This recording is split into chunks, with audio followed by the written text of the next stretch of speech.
Good afternoon class. Good afternoon सबको। सब कैसे हैं? उम्मीद की जाती है कि आप सब सही होंगे। Hello hello, good afternoon, Ram Ram, अस्सलाम वालेकुम। सारे लैंग्वेज में आप लोग को बोल दिया गया। आप लोग ठीक हैं? सबसे पहले तो यही सवाल होता है, आजकल का जो दौर चल रहा है उसमें तो पहला यही सवाल होगा कि आप लोग ठीक हैं? हाँ जी, टाइम हो गया, और टाइम हो गया तो हम आ भी गए। बिल्कुल, हम सामने ही है, पढ़ाने के लिए तैयार भी है। गुड आफ्टरनून सबको, गुड आफ्टरनून। अच्छे हैं? हम भी बिल्कुल ठीक है, सब ठीक। लेट कहाँ हुए, टाइम पर बिल्कुल आ चुके हैं। नमस्ते, गुड आफ्टरनून सबको। तो पढ़ाई करें। जी ma'am, all is well, all is well ही होना चाहिए। हम कैसे? हम भी बिल्कुल ठीक है। ठीक है, तभी तो आप लोग को पढ़ाने भी आ गए हैं। थैंक यू सबको इतने पूछने के लिए कि हम कैसे हैं। बिल्कुल ठीक है, प्रणाम। तो पढ़ना स्टार्ट करें। हाँ जी, बिल्कुल लाइव है, सब लाइव है।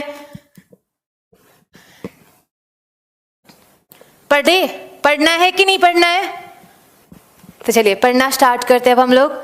कल की क्लास में कहाँ तक पढ़े थे? कल की क्लास में हम लोग पढ़े थे आरबीसी तक। आरबीसी, और आरबीसी में हम लोग क्या बोले थे? तो आरबीसी में हम पढ़े थे हेमोग्लोबिन के पहले फंक्शन तक। तो हेमोग्लोबिन का पहला फंक्शन हम बता चुके थे, और हेमोग्लोबिन के पहले फंक्शन से रिलेटेड हम उसके क्वेश्चन भी बता चुके थे, क्या क्या क्वेश्चन पूछे जाते हैं। तो हम फिर से आप लोग को दोबारा बोल दें कि लास्ट के 10 मिनट में आप लोग का डाउट होगा, जो भी इस टॉपिक के अलावा डाउट होगा आप लोग लास्ट के 10 मिनट में पूछ लीजिएगा। तो तब तक हम लोग टॉपिक पढ़ लेते हैं, और टॉपिक पढ़ने के बाद आप लोग का डाउट का टाइम तो देते ही है, तो उसमें आप लोग डाउट पूछ लीजिएगा। सबका कमेंट आ रहा है, नाम क्यों लेना, सब लोग ऑनलाइन है ही तो नाम क्यों लेना।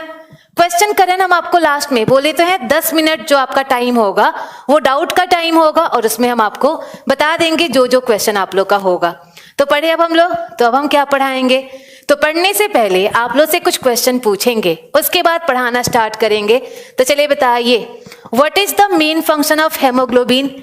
हेमोग्लोबिन का मेन काम क्या था? तो आप लोग को पता है, आपके हेमोग्लोबिन का मेन काम क्या था? वो कौन से गैस को ट्रांसपोर्ट करता था? वो हमारे ऑक्सीजन को ट्रांसपोर्ट करता था। और जब हमारा ऑक्सीजन को ट्रांसपोर्ट करता था, उसका मेन काम क्या हुआ? एनर्जी बनाना, ऊर्जा बनाना, यही इसका मेन काम था। तो यहीं से बताए थे जो हमारा हेमोग्लोबिन है, हेमोग्लोबिन, यहां से आपको 4 क्वेश्चन बताए थे, और आप लोग बताइए एक हेमोग्लोबिन से आपका कितना ऑक्सीजन मॉलिक्यूल जुड़ता है? आप लोग को बताया गया था एक हेमोग्लोबिन से आपका कितना ऑक्सीजन मॉलिक्यूल जुड़ता था? तो आपका कितना ऑक्सीजन मॉलिक्यूल जुड़ता था? 4 ऑक्सीजन मॉलिक्यूल। और एटम कितना जुड़ता था? एटम आपको बताया गया था, परमाणु बताया गया था, और परमाणु कितना जुड़ रहा था? 8। एटम 8 थे, जबकि मॉलिक्यूल कितने थे? आपके मॉलिक्यूल 4 थे। ये आपका था हेमोग्लोबिन का पहला क्वेश्चन। चलिए नेक्स्ट बताएं, आपके आरबीसी, डब्ल्यूबीसी और प्लेटलेट, इन तीनों का अनुपात क्या था? इन तीनों का रेशियो क्या था? तो आप लोग बता सकते हैं आरबीसी, डब्ल्यूबीसी, प्लेटलेट, इन तीनों का अनुपात क्या था? तो कल के ही क्लास में बताया गया था इन तीनों का अनुपात क्या था। अगर एक डब्ल्यूबीसी हो, एक डब्ल्यूबीसी पे आरबीसी कितना था? 600 आरबीसी था। और एक डब्ल्यूबीसी पे प्लेटलेट कितना था? तो हमारा प्लेटलेट कितना था? 40। हेमोग्लोबिन केवल ह्यूमंस में नहीं, हेमोग्लोबिन दूसरे भी जीवों में पाए जाते हैं, सिर्फ हम आपका ह्यूमन में नहीं पाए जाते। अलग अलग जीवों में अलग अलग पिगमेंट होता है, लेकिन ऐसा नहीं है कि ह्यूमन में सिर्फ और सिर्फ हेमोग्लोबिन पाया जाता है, दूसरों में भी पाया जा सकता है। तो चलिए पढ़े अब आप लोग का आगे अब पढ़ाना स्टार्ट करते हैं। एटम बताए तो थे रूबी, याद कीजिए, हमने बताया था 4 O2 है, और 4 O2 है तो हमारा जो एटम होगा वो कितना हो जाएगा? 8 हो जाएगा। ये बताया गया था, कल का वीडियो एक बार देखिएगा, आपको पता चल जाएगा। तो अब हम क्या पढ़ाएंगे? तो नेक्स्ट हम क्या पढ़ाएंगे? नेक्स्ट आपको पढ़ाया जाएगा हेमोग्लोबिन का दूसरा काम क्या था। हेमोग्लोबिन का दूसरा काम क्या था? तो चलिए देखें, what is the main function of, what is the second function of haemoglobin, क्या काम करता है? तो यहां से देखा जाए, हमने क्या बताया था, हमारी पूरी बॉडी में ऑक्सीजन जाता है, और जैसे ही ऑक्सीजन गया, ऑक्सीजन खाने से मिलता है, खाने को जलाएगा, और जैसे ही खाना जला, यहां से बनता क्या है? तो यहां से फॉर्मेशन किसका होता है? यहां से फॉर्मेशन होता है एनर्जी का, ऊर्जा होता है। तो देखिए जैसे ही हमारा खाना जला, ऊर्जा आपका बनेगा। लेकिन ऊर्जा के साथ साथ यहाँ पर दूसरा क्या बनता है, तो आपका CO2 बनता है। जैसे आपने देखा होगा जब लकड़ी जलती है, लकड़ी से भी तो धुआं निकलता है, ऐसे ही खाना जलेगा, खाने से भी क्या बनेगा, खाने से भी CO2 बनेगा। तो देखिए जैसे ही हमारा खाना जलेगा वहां से एनर्जी बनेगा, लेकिन एनर्जी के साथ साथ आपका क्या बनेगा, CO2 कार्बन डाइऑक्साइड। तो आप लोग बता सकते हैं जो हमारा CO2 है, CO2 हमारे बॉडी के लिए यूजफुल होगा कि हार्मफुल होगा, तो अगर CO2 हमारा ज्यादा हो जाए, ज्यादा CO2 हमारे बॉडी के लिए यूजफुल नहीं होगा, ये क्या होगा, हमारे बॉडी के लिए हार्मफुल होगा। कैसे हार्मफुल होगा, तो चलिए बताते हैं। अगर हमारा ज्यादा CO2 हो जाए, कार्बन डाइऑक्साइड ज्यादा हो जाए, ये कार्बन डाइऑक्साइड जैसे ही बनता है ये भी जाकर किससे मिल जाएगा, हेमोग्लोबिन से। तो जैसे हमारा खाना जला CO2 बना, और ये CO2 जाकर किससे मिला, हेमोग्लोबिन से मिला। और जैसे ही हमारा CO2 हेमोग्लोबिन से मिलेगा, अब आपका ये कंपाउंड बनाएगा, और ये कंपाउंड हमारा कौन सा बनेगा, तो ये कंपाउंड हमारा बन जाएगा deoxy haemoglobin. Deoxy haemoglobin. Nitish आपका आंसर लास्ट में देंगे, उसके लिए वेट कीजिए, तब तक ये पढ़े। जैसे ही हमारे हेमोग्लोबिन से कार्बन डाइऑक्साइड जुड़ा, यहाँ पर क्या कंपाउंड बन गया, डीऑक्सी हेमोग्लोबिन। और डीऑक्सी हेमोग्लोबिन नाम से ही क्या लग रहा है, इसमें हमारा क्या जुड़ चुका है, कार्बन डाइऑक्साइड जुड़ चुका है। अब जैसे ही कार्बन डाइऑक्साइड जुड़ा, ये हमारे बॉडी के लिए क्या होगा, हार्मफुल होगा। और हार्मफुल कैसे होगा, चलिए देखें। तो जैसे ही हमारे ब्लड में कार्बन डाइऑक्साइड जुड़ता है, हमारा ब्लड क्या हो जाता है, हमारा ब्लड एसिडिक हो जाता है। तो जैसे ही हमारे ब्लड में कार्बन डाइऑक्साइड जुड़ा, नॉर्मली हमारे ब्लड का नेचर कैसा था, जनरली हमारा ब्लड बेसिक होता है। आपको बताया गया था ब्लड का pH कितना था, 7.4 था। और 7.4 था मतलब वो कैसा था, बेसिक था, क्षारीय था। लेकिन जैसे ही हमारे ब्लड में ज्यादा से ज्यादा CO2 जुड़ जाए, हमारा ब्लड क्या हो जाता है, तो हमारा ब्लड क्षारीय ना रहकर ये किस में कन्वर्ट होने लगता है, अम्लीय में कन्वर्ट होने लगता है, मतलब ये एसिडिक होने लगता है। और जैसे ही हमारा ब्लड एसिडिक होगा, मतलब हमारे ब्लड में क्षार की संख्या कम हुई, एसिड ज्यादा हुआ, क्या होगा, तो जैसे ही हमारा ब्लड एसिडिक होगा, इसका ऑक्सीजन कैरी करने की जो क्षमता है वो कम हो जाएगी। जो इसका ऑक्सीजन को कैरी करने का, ऑक्सीजन को बॉडी में ले जाने की जो क्षमता है वो कम हो जाएगी। और जैसे ऑक्सीजन कम हुआ, हमारे बॉडी में एनर्जी उतना ही बनेगा कि एनर्जी कम हो जाएगा, एनर्जी कम हो जाएगा, हमें वीकनेस आने लगेगी। तो यही हमारा नुकसान होता है CO2 ज्यादा जुड़ने का। तो जैसे ही ज्यादा CO2 जुड़ा, हमारा ब्लड एसिडिक हो जाएगा, हमारे ब्लड की O2 को पूरी बॉडी में ले जाने की क्षमता कम हो जाएगी, एनर्जी कम बनेगा, हमें वीकनेस हो जाएगी। इसका मतलब जो भी हमारा एक्स्ट्रा CO2 जुड़ा है, इसे हमारे बॉडी में ही रखना है कि बॉडी से बाहर निकालना है। अगर ये बॉडी में रहा हमारे लिए हार्मफुल होगा, लेकिन अगर इसे बाहर निकाल दिया जाए, क्या होगा, हमारा ब्लड नॉर्मल नेचर में काम करेगा। तो इसीलिए आपके ब्लड को नॉर्मल काम करने के लिए ये जो भी हमारा CO2 है वो क्या होता है, सांस के द्वारा बाहर निकल जाता है। तो देखिए हुआ क्या, जैसे हमारे हेमोग्लोबिन से ऑक्सीजन जुड़ा, डीऑक्सी हेमोग्लोबिन बना। ये डीऑक्सी हेमोग्लोबिन आपका जो भी ब्लड है, हमारा ब्लड दोबारा कहाँ आएगा, तो हमारा ब्लड दोबारा हमारे लंग्स में आएगा, फेफड़े में आएगा। तो जो भी हमारे ब्लड में कार्बन डाइऑक्साइड जुड़ा है, वो ब्लड हमारा कहाँ आया, लंग्स में आया, फेफड़े में आया। और जैसे ही फेफड़े में आएगा, यहाँ से आपका CO2 क्या होगा, माइनस हो जाएगा, और यहाँ पर हमारा क्या हो जाएगा, ऑक्सीजन जुड़ जाएगा। तो जैसे ही CO2 माइनस हुआ, हम लोग सांस छोड़ेंगे, मतलब आप लोग का जब भी सांस छोड़ेंगे, सांस के साथ हमारा CO2 क्या हो जाएगा, बाहर निकल जाएगा। बाहर निकल जाएगा मीन्स सिंपली हम लोग कह सकते हैं आपके CO2 को सांस के द्वारा बाहर निकालने में भी हेल्प कौन करेगा, तो CO2 को सांस के द्वारा बाहर निकालने का भी काम किसने किया, हेमोग्लोबिन ने, हेमोग्लोबिन ने। तो क्लियर हुआ आप लोग का।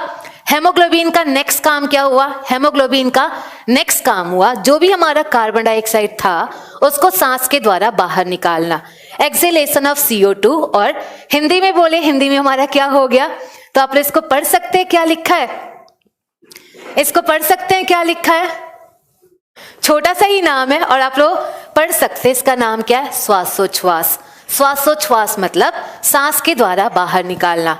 तो अब आप लोग बताएंगे, कौन कौन बताएंगे, मोनू बताएंगे, राहुल बताएंगे, अनु बताएंगी, आयुष, राखी, ये सारे बताएंगे। और ये सब लोग बताएंगे, अगर आप लोग से पूछे हमारे ब्लड में कार्बन डाइऑक्साइड हो जाए, ज्यादा हो जाए, उसका बॉडी पे क्या फर्क पड़ना चाहिए, सब लोग इसका आंसर देंगे। अगर हमारे ब्लड में कार्बन डाइऑक्साइड ज्यादा हो जाए उसका क्या फर्क पड़ना चाहिए? हमारे बॉडी पे कोई फर्क पड़ना चाहिए कि नहीं पड़ना चाहिए? चलिए बताइए आप लोग। अगर हमारे ब्लड में कार्बन डाइऑक्साइड ज्यादा हो जाए तो हमारे बॉडी पे उसका कोई फर्क पड़ना चाहिए कि नहीं पड़ना चाहिए? जल्दी बताएं आप लोग। हाँ जी, टाइम मिलेगा तो रिप्रोडक्शन भी पढ़ा देंगे। बता सकते हैं आप लोग? ब्लड में ऑक्सीजन आपका CO2 ज्यादा हो जाए बॉडी पे असर पड़ेगा कि नहीं? बिल्कुल पड़ेगा। कैसे? आपका कमेंट शिवम, आपका भी कमेंट आ रहा है, तो चलिए बताइए कैसे असर पड़ेगा। तो आप लोग को ऑलरेडी पता है, जैसे ही हमारा ब्लड में CO2 जुड़ा हमारा ब्लड क्या हो जाएगा? हमारा ब्लड एसिडिक हो जाएगा, अम्लीय हो जाएगा। जैसे हमारा ब्लड अम्लीय हुआ क्या होगा? उसके ऑक्सीजन की कैरिंग कैपेसिटी कम हो जाएगी, ऑक्सीजन बॉडी में ले जाने की क्षमता कम हो जाएगी। और जैसे हमारी बॉडी में ऑक्सीजन को ले जाने की क्षमता कम हुई हमारा बॉडी क्या होगा? वीक होने लगेगा, हमें वीकनेस आने लगेगी। हाँ जी, लंग्स में भी इफेक्ट पड़ेगा, आपके बॉडी पर भी इफेक्ट पड़ेगा, साथ साथ लंग्स में भी इफेक्ट पड़ेगा। तो ये सारा हमारा हो गया कि आपका सेकंड फंक्शन क्या हुआ। तो फाइनली आप लोग बता सकते हैं, ये सिर्फ ऑक्सीजन को बॉडी में लेकर नहीं जाता, क्या करता है? आपके ऑक्सीजन को बॉडी से बाहर निकालने का भी, CO2 को आपके बॉडी से बाहर निकालने का भी काम करता है। तो ये था हमारा काम हेमोग्लोबिन का। समझ आया? यहां तक समझ आया हेमोग्लोबिन का? हाँ जी, हार्ट पे भी असर पड़ेगा। तो यहां से आप लोग इसको खुद के वर्ड में आप लोग नोट किया करें, ज्यादा अच्छा होता है खुद के वर्ड में नोट करना। हम आपको समझा रहे हैं, लेकिन आप लोग जितना अपने वर्ड में नोट करेंगे आपको बाद में समझने में उतनी ही आसानी होगी। तो ये आप लोग से रिक्वेस्ट है कि अपना नोट्स अच्छे से बनाते चले, क्योंकि जितना भी हम आपको पढ़ा रहे हैं आप लोग पेपर में देखिएगा, आप लोग पेपर सेट में देखिए, इससे बहुत सारा क्वेश्चन पूछा जाता है, इसलिए आप लोग अपने वर्ड में इसको बनाते चले। तो ये हो गया हमारा दूसरा फंक्शन। तो दो काम हो गया हमारा, ऑक्सीजन को कैरी करना, और दूसरा काम क्या हुआ? दूसरा काम हो गया आप लोग का CO2 को सांस से बाहर निकालना। तो अब हम क्या पढ़ेंगे? आपको हेमोग्लोबिन का दोनों फंक्शन बता दिए, दोनों फंक्शन हमने बता दिया। तो अब आपको क्या पढ़ाएंगे? अब हम आपको RBC के बारे में कुछ मिसलेनियस पढ़ाएंगे। क्या मिसलेनियस पढ़ाएंगे? जैसे हमारा RBC कहाँ पर बनेगा, ऐसे देखिए हमारा जो RBC है कहाँ पर मरेगा, ये सारा आपको बताया जाएगा। तो चलिए सबसे पहला हम आपको क्या बताएंगे? तो सबसे पहला मिसलेनियस क्या बताएंगे? आपके RBC का आकार कैसा होता है? आपके RBC का आकार कैसा होता है? RBC का शेप कैसा होगा? तो देखिए आपके RBC का शेप कैसा होगा। तो जो हमारा RBC है, आप लोगों को क्या लग रहा है RBC कैसा शेप का होता होगा? गोल होता होगा। मतलब जहां कहीं भी आप लोग को कुछ पता ना चले वहां पर हम लोग क्या बोल देते हैं? गोल शेप होगा। लेकिन जो RBC है, RBC का आपका शेप गोल नहीं होता है। और उसका शेप कैसा होता है? तो देखिए जो हमारा RBC है इसका शेप होता है बाइकॉनकेव, बाइकॉनकेव। और बाइकॉनकेव इसको हिंदी में हम लोग बोलते हैं द्विअवतलीय, द्विअवतलीय। तो जो भी हमारा RBC है, RBC का शेप कैसा होगा? बाइकॉनकेव। और बाइकॉनकेव हमारा क्या हो गया? द्विअवतलीय, गोला बिल्कुल नहीं होगा। और इसका शेप कैसा होगा? बाइकॉनकेव, द्विअवतलीय। तो सिंपली देखिए द्विअवतलीय क्या हुआ। तो आप लोग जानते होंगे, थोड़ा बहुत जानते होंगे कि जो लेंस होते हैं, लेंस मेनली दो तरह के होते हैं, दो तरह के होते हैं। और दो तरह के कौन कौन से होते हैं? एक कॉन्वेक्स होता है, उत्तल होता है, जबकि दूसरा हमारा कौन सा होता है? कॉनकेव होता है, अवतल होता है। तो दो तरह के लेंस होते हैं, कॉन्वेक्स और दूसरा होता है कॉनकेव। तो जो हमारा ये वाला लेंस है, इस तरह का जो लेंस होता है, ये लेंस हमारा कौन सा होता है? ये हमारा कॉन्वेक्स होता है, उत्तल होता है। लेकिन अगर इसी को उल्टा कर दिया जाए वो हमारा क्या हो जाएगा? कॉनकेव, कॉनकेव अवतल। जैसे आप लोग डोनट तो देखे होंगे, जो डोनट्स आते हैं खाने वाले, डोनट्स का देखे वो क्या होता है? आप लोग का बीच में होल टाइप होता है। ऐसा ही आप लोग का जो RBC है, RBC का प्लेट जैसा स्ट्रक्चर होता है। और ऐसा लगता है बीच में उसको उंगली से किसी ने दबा दिया है। तो जैसे उंगली से दबाएंगे बीच में गड्ढे जैसा आकार बनेगा, और बीच में गड्ढे जैसा आकार बनेगा उसी को हम लोग क्या बोलेंगे? बाइकॉनकेव, द्विअवतलीय। तो जब भी पूछे RBC का आकार कैसा होगा, तो RBC का आकार हमारा गोल नहीं होगा, राउंड नहीं होगा। इसका आकार कैसा हुआ? बाइकॉनकेव, बाइकॉनकेव, द्विअवतलीय। अब आता है नेक्स्ट क्वेश्चन, और नेक्स्ट क्वेश्चन आप लोग को याद रखना जरूरी है, समझाएंगे क्या होता है, लेकिन ये याद रखना जरूरी है, इससे रिलेटेड आप लोग के कई तरह के क्वेश्चन पूछे जाते हैं। और क्या पूछा जाता है, आरबीसी में न्यूक्लियस होता है कि नहीं होता है। और अभी आप लोग थोड़ी देर कमेंट करना छोड़े, ये समझे, क्योंकि ये समझना आप लोग के लिए बहुत जरूरी है। तो देखिए एक क्वेश्चन पूछा जाता है, आरबीसी में न्यूक्लियस होता है कि नहीं होता है, आरबीसी में केंद्रक होता है कि नहीं होता है। तो आप लोग सोचेंगे व्हाट इज केंद्रक, न्यूक्लियस क्या होता है। तो पहले हम आपको ये बताएंगे न्यूक्लियस क्या होता है, फिर हम आपको ये बताएंगे कि आरबीसी में न्यूक्लियस होता है कि नहीं। और ये क्वेश्चन कई बार पूछा जा चुका है, आरबीसी में न्यूक्लियस होता है कि नहीं होता है। हाँ जी, लगभग सब में आरबीसी सेम साइज के होते हैं। ऐस कोई बात नहीं समझ आ रहा तो क्या करे, लास्ट के क्लास पढ़ेंगे नहीं और आज ही आकर समझना चाहेंगे तो ये पॉसिबल नहीं होता है। आप एक बार देखा भी करें, पिछली भी क्लास देखें, उसके बाद ना समझ आए फिर आप बोलिएगा। तो चलिए हम आपको क्या पढ़ा रहे थे, तो यहां से हम आपको पढ़ा रहे थे आरबीसी में न्यूक्लियस होगा कि नहीं होगा। तो पहले देखें व्हाट इज न्यूक्लियस, केंद्रक क्या होता है। तो केंद्रक क्या होता है, न्यूक्लियस क्या होता है, इन सिंपल। आप लोग 10th तक सब लोग बायो पढ़े होंगे, कोई ऐसा नहीं होगा जो 10th तक बायो नहीं पढ़ा होगा, 10th तक सब बायो पढ़े होंगे। आप लोग से हम क्वेश्चन नहीं पूछेंगे, बस इतना बता रहे हैं कि सब लोगों ने 10th तक बायो पढ़ा होगा। तो जब हम लोग 10th तक बायो पढ़ते हैं, आप लोगों ने ये सुना होगा, जो हमारे एक आपका बॉडी में पार्ट होता है सेल, सेल होता है, कोशिका होता है। तो आप सबने सुना होगा कोशिकाएं आपके बॉडी में पाई जाती हैं, और जो भी हमारी कोशिका है, कोशिका का जो बीच वाला पार्ट है उसी को न्यूक्लियस बोलते हैं, केंद्रक बोलते हैं। तो जो भी हमारे सेल का बीच वाला पार्ट होता है, सेंटर का पार्ट होता है, उसी को हम लोग क्या बोलते हैं, न्यूक्लियस बोलते हैं, केंद्रक बोलते हैं। और ये जो हमारा केंद्रक है, केंद्रक को हम लोग कॉमनली क्या बोलते हैं, तो केंद्रक को हम लोग कॉमनली बोलते हैं brain of the cell. Brain of the cell, कोशिका का मस्तिष्क। तो जो भी हमारा न्यूक्लियस होता है, न्यूक्लियस को हम लोग सिंपल वर्ड में, आप लोग का कॉमन वर्ड में से क्या बोलते हैं, तो इसे बोलते हैं ब्रेन ऑफ द सेल, कोशिका का मस्तिष्क। तो आप लोग से पूछा जाए कोशिका का मस्तिष्क कौन सा होता है, आप लोग का, आपका ब्रेन ऑफ द सेल कौन सा होगा, तो ब्रेन ऑफ द सेल हमारा कौन सा होगा, न्यूक्लियस होगा। तो देखिए न्यूक्लियस, अगर आप लोग से पूछे क्या आरबीसी में उसका अपना ब्रेन पाया जाता है, क्या आरबीसी में उसका ब्रेन पाया जाएगा, तो चलिए बताते हैं। अच्छा ये बताएं, आरबीसी सेल है कि कॉर्पसल है। आरबीसी जो है वो आपका सेल है कि कॉर्पसल है। आप लोग से अगर पूछा जाए जो हमारा आरबीसी है, आरबीसी हमारा क्या होता है, सेल होता है कि कॉर्पसल होता है। एक तो इसमें 2-3 लोग हैं जो पढ़ने से ज्यादा आते हैं बताने की क्या किया कीजिए क्या नहीं किया कीजिए। अगर आपको इतनी ही प्रॉब्लम हो रही है तो मत देखे, उनको सलाह देना बिल्कुल जरूरी है कि मैम ऐसे मत कीजिए, ऐसे मत कीजिए। और उसमें से एक है ऐस तो उनको बस नेगेटिव ही कमेंट करना है, समझ नहीं आ रहा है, समझ नहीं आ रहा है, आप समझा दिए तो उसके बाद एक ही चीज को 5 बार रिपीट मत किया कीजिए। तो हम सिर्फ आपको पढ़ाने नहीं आए हैं, सबको पढ़ाना है, और सब जैसे पढ़ना चाहेंगे हम उन्हीं वैसे ही पढ़ाएंगे। तो चले देखिए, जो हमारा आरबीसी है, हमने बताया था आरबीसी क्या होता है, कॉर्पसल होता है, कॉर्पसल होता है।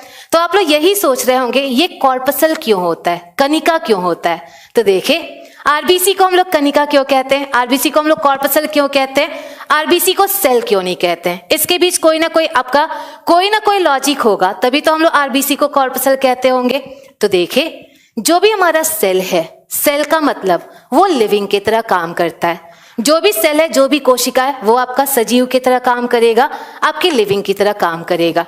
तो आप लोग देखिए जो हमारा सेल होता है, सेल में न्यूक्लियस होना कंपल्सरी होता है, न्यूक्लियस उसमें होना कंपल्सरी है।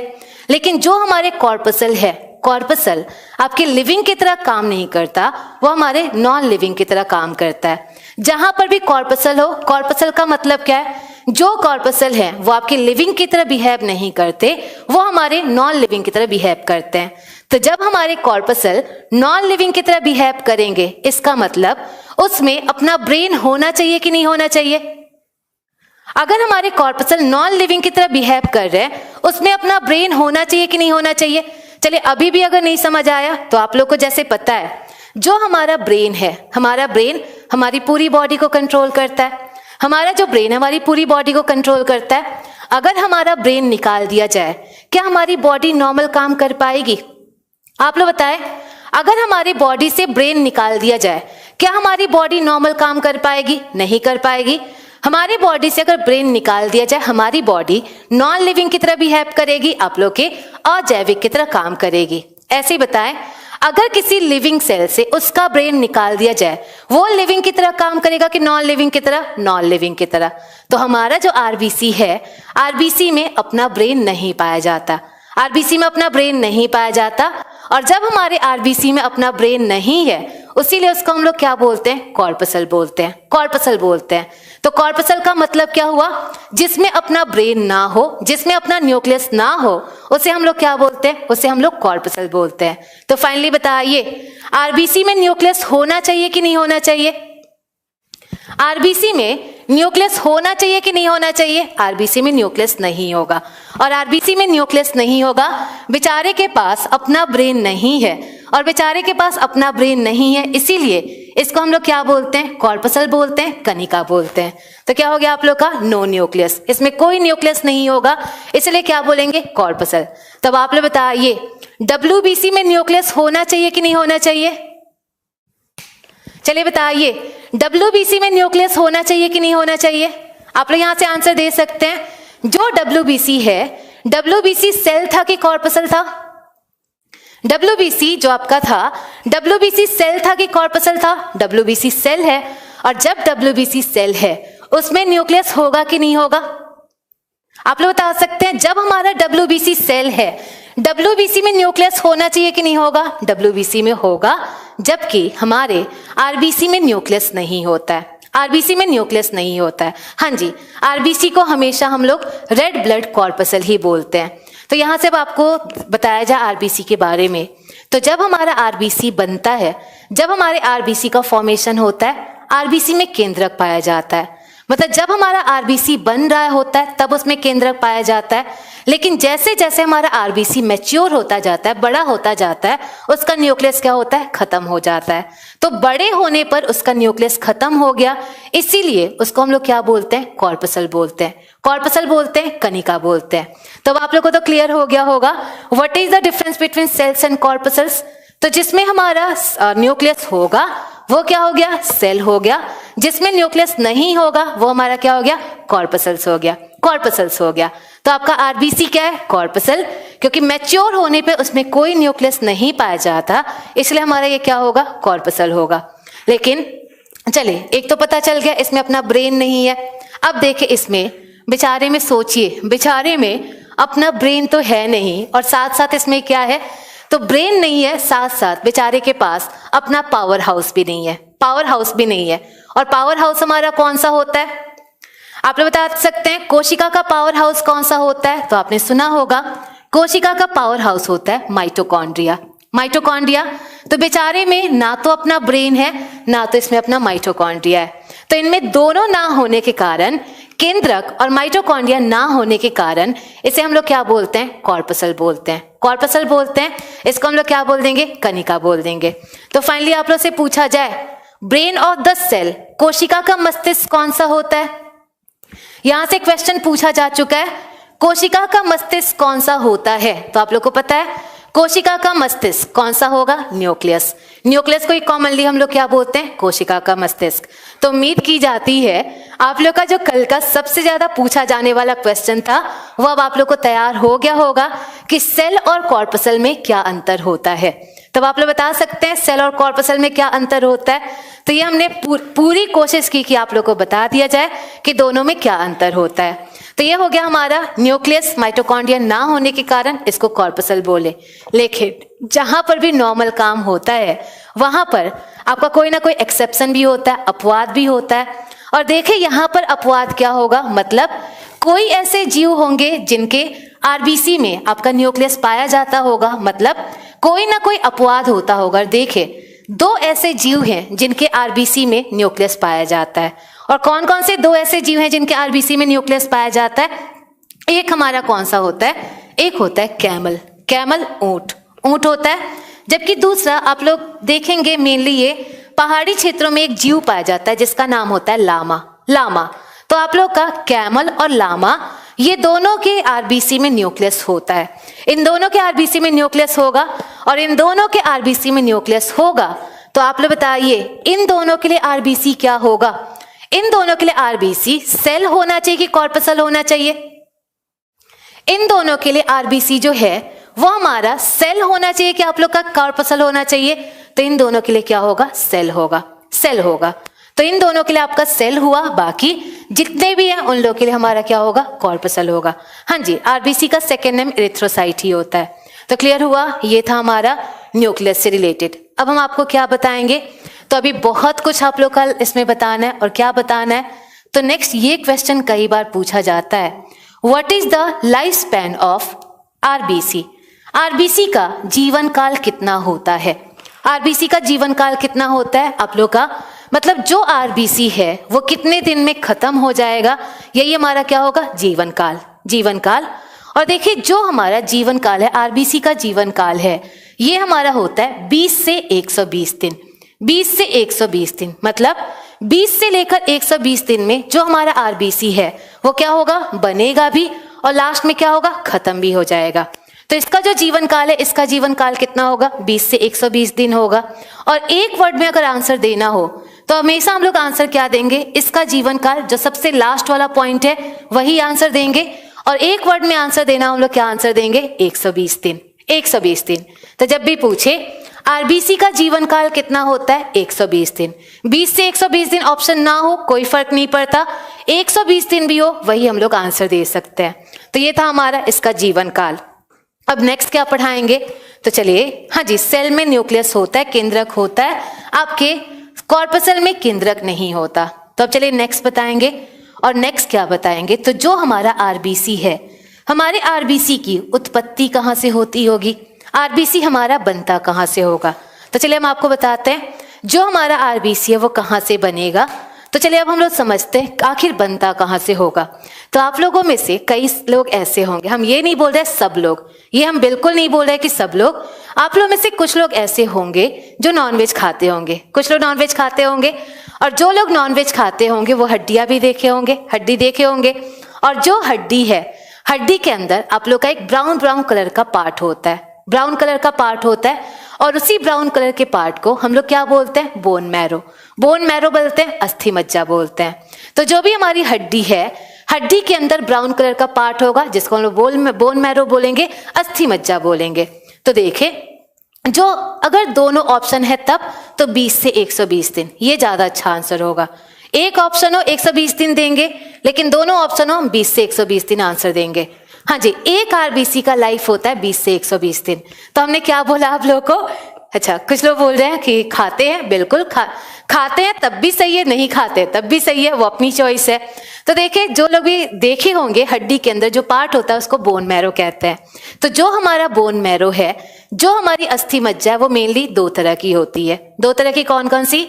एक होता है रेड बोन मैरो, दूसरा होता है हमारी व्हाइट बोन मैरो। दो तरह के बोन मैरो होते हैं, red bone marrow, white bone marrow. तो देखिए, जो हमारा रेड और व्हाइट बोन मैरो है, आप लोग से पूछा जाए आपका आरबीसी कहाँ से बनता होगा? रेड बोन मैरो से कि व्हाइट बोन मैरो से? तो यहाँ से आप लोग बता सकते हैं रेड है तो रेड से बनेगा, और रेड है तो रेड से बनेगा। मतलब जो हमारा आरबीसी है ये कहाँ से बनता है? Red bone marrow, red bone marrow. तो जो हमारा रेड बोन मैरो है, हड्डी के अंदर जो हमारी लाल अस्थि मज्जा पाई जाती है, इसी लाल अस्थि मज्जा से हमारा फॉर्मेशन किसका होगा? हमारा फॉर्मेशन होगा आरबीसी का, आरबीसी का। तो जब भी आप लोग से पूछे आरबीसी का फॉर्मेशन कहाँ से होता है, तो जो आरबीसी है इसका फॉर्मेशन हमारा कहाँ से हुआ? तो ये हुआ रेड बोन मैरो। लेकिन जो पेपर बनाते हैं, पेपर बनाने वाले को ये पता है कि सबको ये याद है कि बोन मैरो से ही आरबीसी बनता है, उन्हें ये पता है कि आप लोग को याद है कि बोन मैरो से आरबीसी बनता है, तो वो क्वेश्चन यही देंगे आरबीसी कहाँ से बनता है, क्वेश्चन यही देंगे आरबीसी कहाँ से बनता है, लेकिन उसमें ऑप्शन बोन मैरो नहीं होगा। तो चलिए बताइए, अगर आपके ऑप्शन में बोन मैरो ना हो देन आप लोग क्या आंसर देंगे? अगर आप लोग से ये पूछा जाए आरबीसी कहाँ से बनता है, लेकिन ये ना उसमें आपका बोन मैरो ऑप्शन ना हो, देन हम लोग आंसर क्या देंगे? तो चलिए बताइए, चलिए देखें, जब हमारा बोन मैरो ऑप्शन ना हो देन हम लोग आंसर क्या देंगे, कहाँ से आपका आरबीसी बनता है? तो देखिए, जो हमारा आरबीसी है, जो आरबीसी है, आरबीसी मेनली दो तरह की हड्डियों से बनता है। जो हमारा रेड बोन मैरो है, रेड बोन मैरो मेनली 2 हड्डियों से बनता है। कौन कौन सी 2 हड्डियां होती है? तो एक हड्डी हमारी होती है रीढ़ की हड्डी, रीढ़ की हड्डी बैकबोन होती है, जबकि दूसरी हमारी कौन सी होती है? आपकी जांग की हड्डी, आप लोग की थाई बोन। तो आपका जो रेड बोन मैरो है, रेड बोन मैरो मेनली 2 जगह से बनता है, 2 हड्डियों से बनता है, और 2 हड्डियां हमारी कौन कौन सी होती है? रीढ़ की हड्डी, जबकि दूसरी कौन सी हो गई? जांग की हड्डी। और आप लोग बता सकते हैं जो रीढ़ की हड्डी और जो जांग की हड्डी है, दोनों हमारी छोटी हड्डियां हैं कि दोनों लंबी हड्डियां हैं? तो जो भी हमारी रीढ़ की हड्डी है और जो भी हमारी जांग की हड्डी है, दोनों की दोनों हमारी क्या होंगी? दोनों हमारी लंबी हड्डियां होंगी। तो याद रखें, अगर हमारा बोन मैरो ऑप्शन ना हो, वहां पर हम लोग आंसर क्या दे सकते हैं? तो वहां पर आंसर हम दे सकते हैं लॉन्ग बोन्स, लॉन्ग बोन्स। और लॉन्ग बोन्स हिंदी में हम बोल देंगे लंबी हड्डियां, लंबी हड्डियां। तो आप लोग बता सकते हैं हमने लंबी हड्डी क्यों बोली? लंबी हड्डी क्यों बोली? क्योंकि हमारा जो रेड बोन मैरो है वो सिर्फ 2 ही जगह से बन रहा है, रीढ़ की हड्डी से, जांग की हड्डी से, और ये दोनों हड्डी हमारी कैसी है? लॉन्ग है, इसीलिए हम इसके क्या बोल देंगे? Long bones. तो याद रखिएगा, जहां कहीं भी आप लोग का ये पूछे आरबीसी कहां से बनेगा, बोन मैरो ऑप्शन नहीं है, तो आंसर आप लोग क्या देंगे? Long bone, long bone. और आप लोगों को पता है कौन कौन सा लॉन्ग बोन होगा? तो एक हमारी जांग की हड्डी होगी जिसका नाम क्या होता है? फीमर होता है, जबकि दूसरा हमारा क्या होगा? बैकबोन होगा, हमारी रीढ़ की हड्डी होगी। तो क्लियर हो गया कहां से बनता है, ये हमने आप लोग को बता दिया। नहीं, आरबीसी लिवर में बनता है, लेकिन कब बनता है वो चलिए अभी हम बताते हैं। तो यहां तक पता चला ये कहां से बना। तो अब आप लोग से क्या पूछा जाए? तो आप लोग से क्वेश्चन पूछेंगे और आप लोग बताएंगे क्या लाइफ के हर एक स्टेज में आरबीसी आपके बोन मैरो से ही बनता होगा? आप लोग से अगर पूछा जाए क्या लाइफ के हर एक स्टेज में आपका आरबीसी बोन मैरो से ही बनता होगा, या कोई एक ऐसा स्टेज भी है जहां पर आरबीसी आपके बोन मैरो से नहीं बनता होगा? ये क्वेश्चन आप लोग का पूछा जाता है। क्या लाइफ के हर एक स्टेज में आरबीसी बोन मैरो से ही बनेगा? बिल्कुल नहीं। एक स्टेज ऐसा है जिसमें आपका आरबीसी बोन मैरो से नहीं बनता। तो आपका जब आरबीसी बोन मैरो से नहीं बनता, कहां से बनता होगा? और वो कौन सा स्टेज है जब आपका आरबीसी आपके बोन मैरो से नहीं बनता होगा? तो चलिए बताएं चले देखें कौन सा स्टेज होता है। तो आप लोग का देखिए, ओरिजिनेशन एक ऐसा स्टेज है जिसमें आरबीसी आपका बोन मैरो से नहीं बनेगा। और कौन सा स्टेज होगा? तो यहां से देखिए, आपका एक स्टेज होता है जिसको हम लोग बोलते हैं एम्ब्रियो, एम्ब्रियो, और एम्ब्रियो हिंदी में बोलते हैं भ्रूण, एम्ब्रियो, भ्रूण। तो देखिए एम्ब्रियो क्या होता है, भ्रूण क्या होता है, व्हाट इज एम्ब्रियो?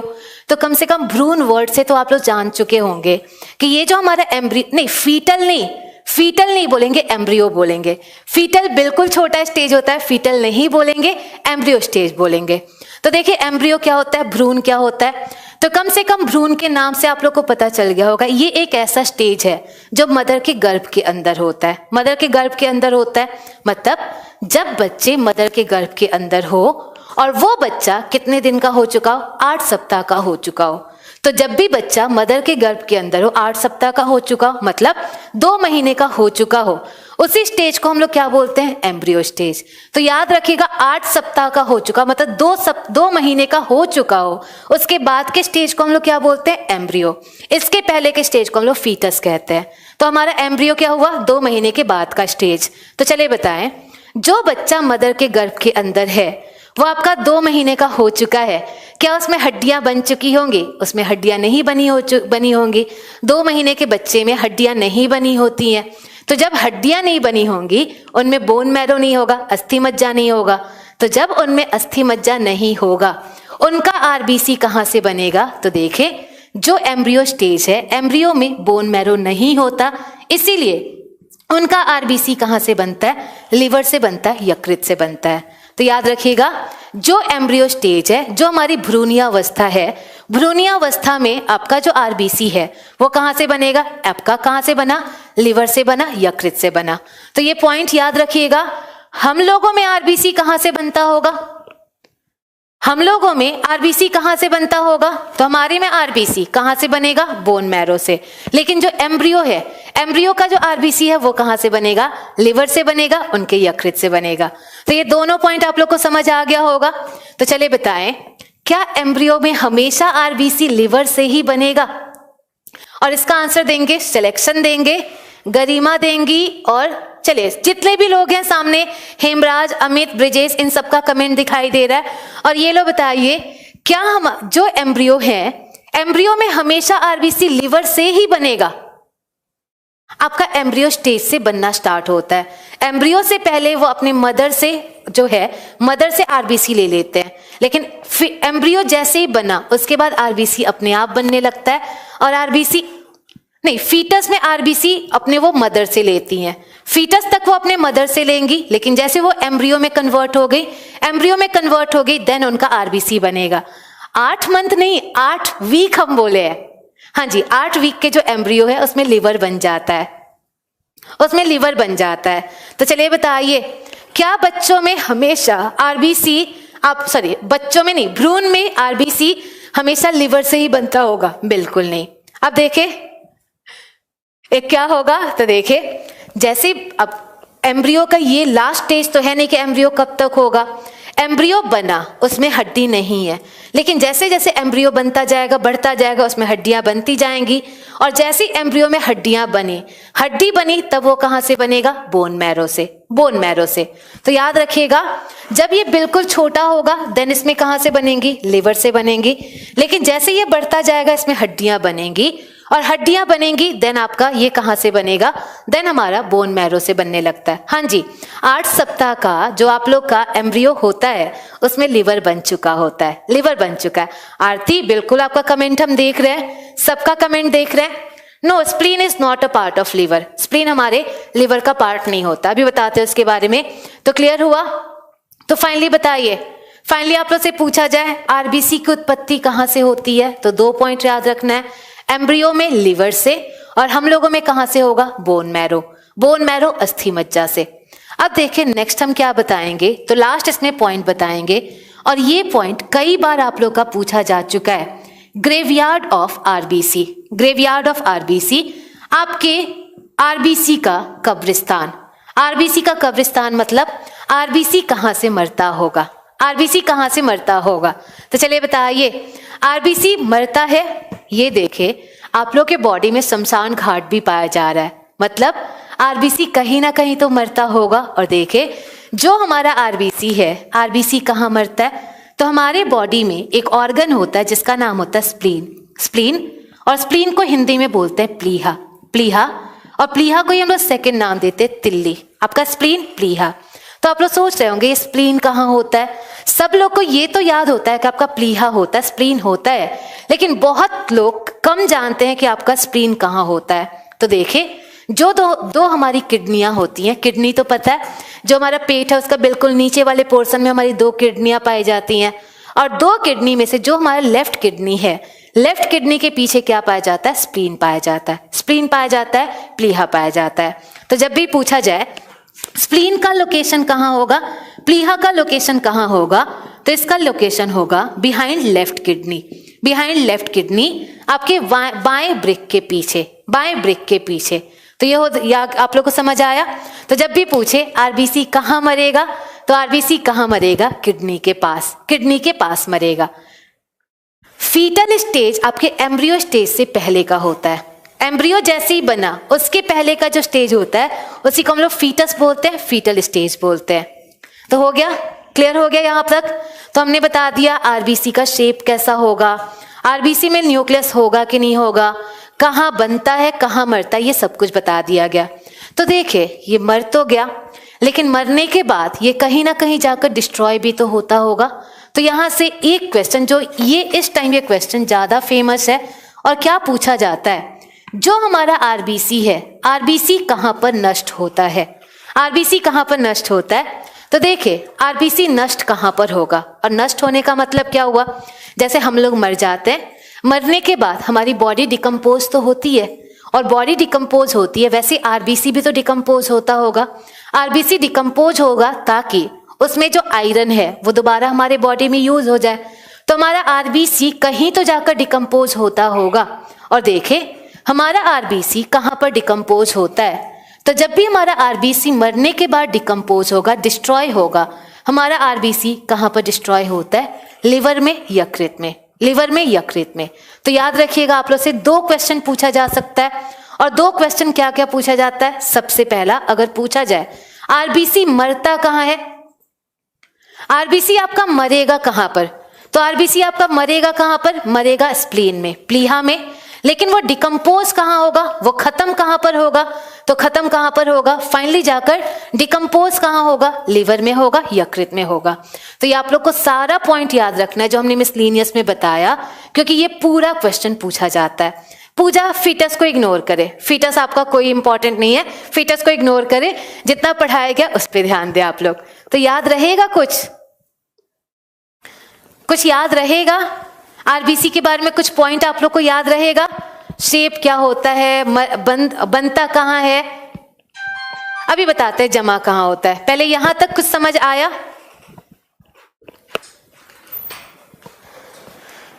तो चलिए बताइए, आरबीसी को कॉर्पसल्स क्यों कहा जाता है, आरबीसी को कॉर्पसल्स क्यों कहा जाता है? स्प्लीन का मेन काम क्या है, आरबीसी का वही आपका डेथ पॉइंट होता है। स्प्लीन का एक और काम है, अभी बताएंगे, पहले यहां तक जो पॉइंट हुआ वो आपको पता चला। स्प्लीन का मेन काम क्या है, इसी में आरबीसी जाकर मरता है, यही इसका मेन काम होता है। सचिन क्या डाउट है, अगर इससे रिलेटेड डाउट है तो पूछ लीजिए, क्या डाउट है इससे रिलेटेड। तो चलिए देखें, हाँ जी सब क्लियर, बिल्कुल। तो चलिए देखें, अब हम आपको नेक्स्ट क्या बताएंगे, और नेक्स्ट क्या बताएंगे, आप लोग से पूछेंगे, आप लोगों ने कभी ब्लड डोनेट किया है, आप लोगों ने कभी ब्लड डोनेट किया है, कभी तो आप लोगों ने ब्लड डोनेट किया होगा। चलिए बताएं जल्दी से, आप लोग ब्लड डोनेट किया है कि नहीं किया आप लोगों ने, आप लोगों ने ब्लड डोनेट किया होगा। कुछ लोग हैं जो आप लोग में से ब्लड डोनेट किए होंगे, और जब ब्लड डोनेट किए होंगे आप लोग बताएं, क्या अगर हम लोग 1 यूनिट ब्लड डोनेट करें हमें वीकनेस आ जाती है? अगर हम लोग 1 इकाई से ब्लड डोनेट करें क्या हमें वीकनेस आती है? तो 1 इकाई ब्लड डोनेट करने से हमें कोई वीकनेस नहीं आती है। तो आप लोग बताएंगे 1 यूनिट ब्लड डोनेट करने से हमें वीकनेस क्यों नहीं आती है? आप लोग को यही बताना होगा, 1 यूनिट ब्लड डोनेट करने से हमें वीकनेस क्यों नहीं आती है, बताएंगे आप लोग, जल्दी से बताएं। चलिए डोनेट नहीं किया होगा, कम से कम ये तो सुने होंगे कि हम लोग 1 इकाई ब्लड डोनेट करें, 1 यूनिट ब्लड डोनेट करें हमें वीकनेस नहीं आती है, ये तो सुना होगा आप लोगों ने। तो चलिए बताइए 1 इकाई ब्लड डोनेट करने से हमें वीकनेस क्यों नहीं आती है? कोई तो रीजन होता होगा, कोई तो वजह होता हो, आती है, हाँ आती है, 10 से 15 मिनट के लिए आती है, और 10 से 15 मिनट के बाद वो वीकनेस खत्म हो जाती है। ऐसा क्यों?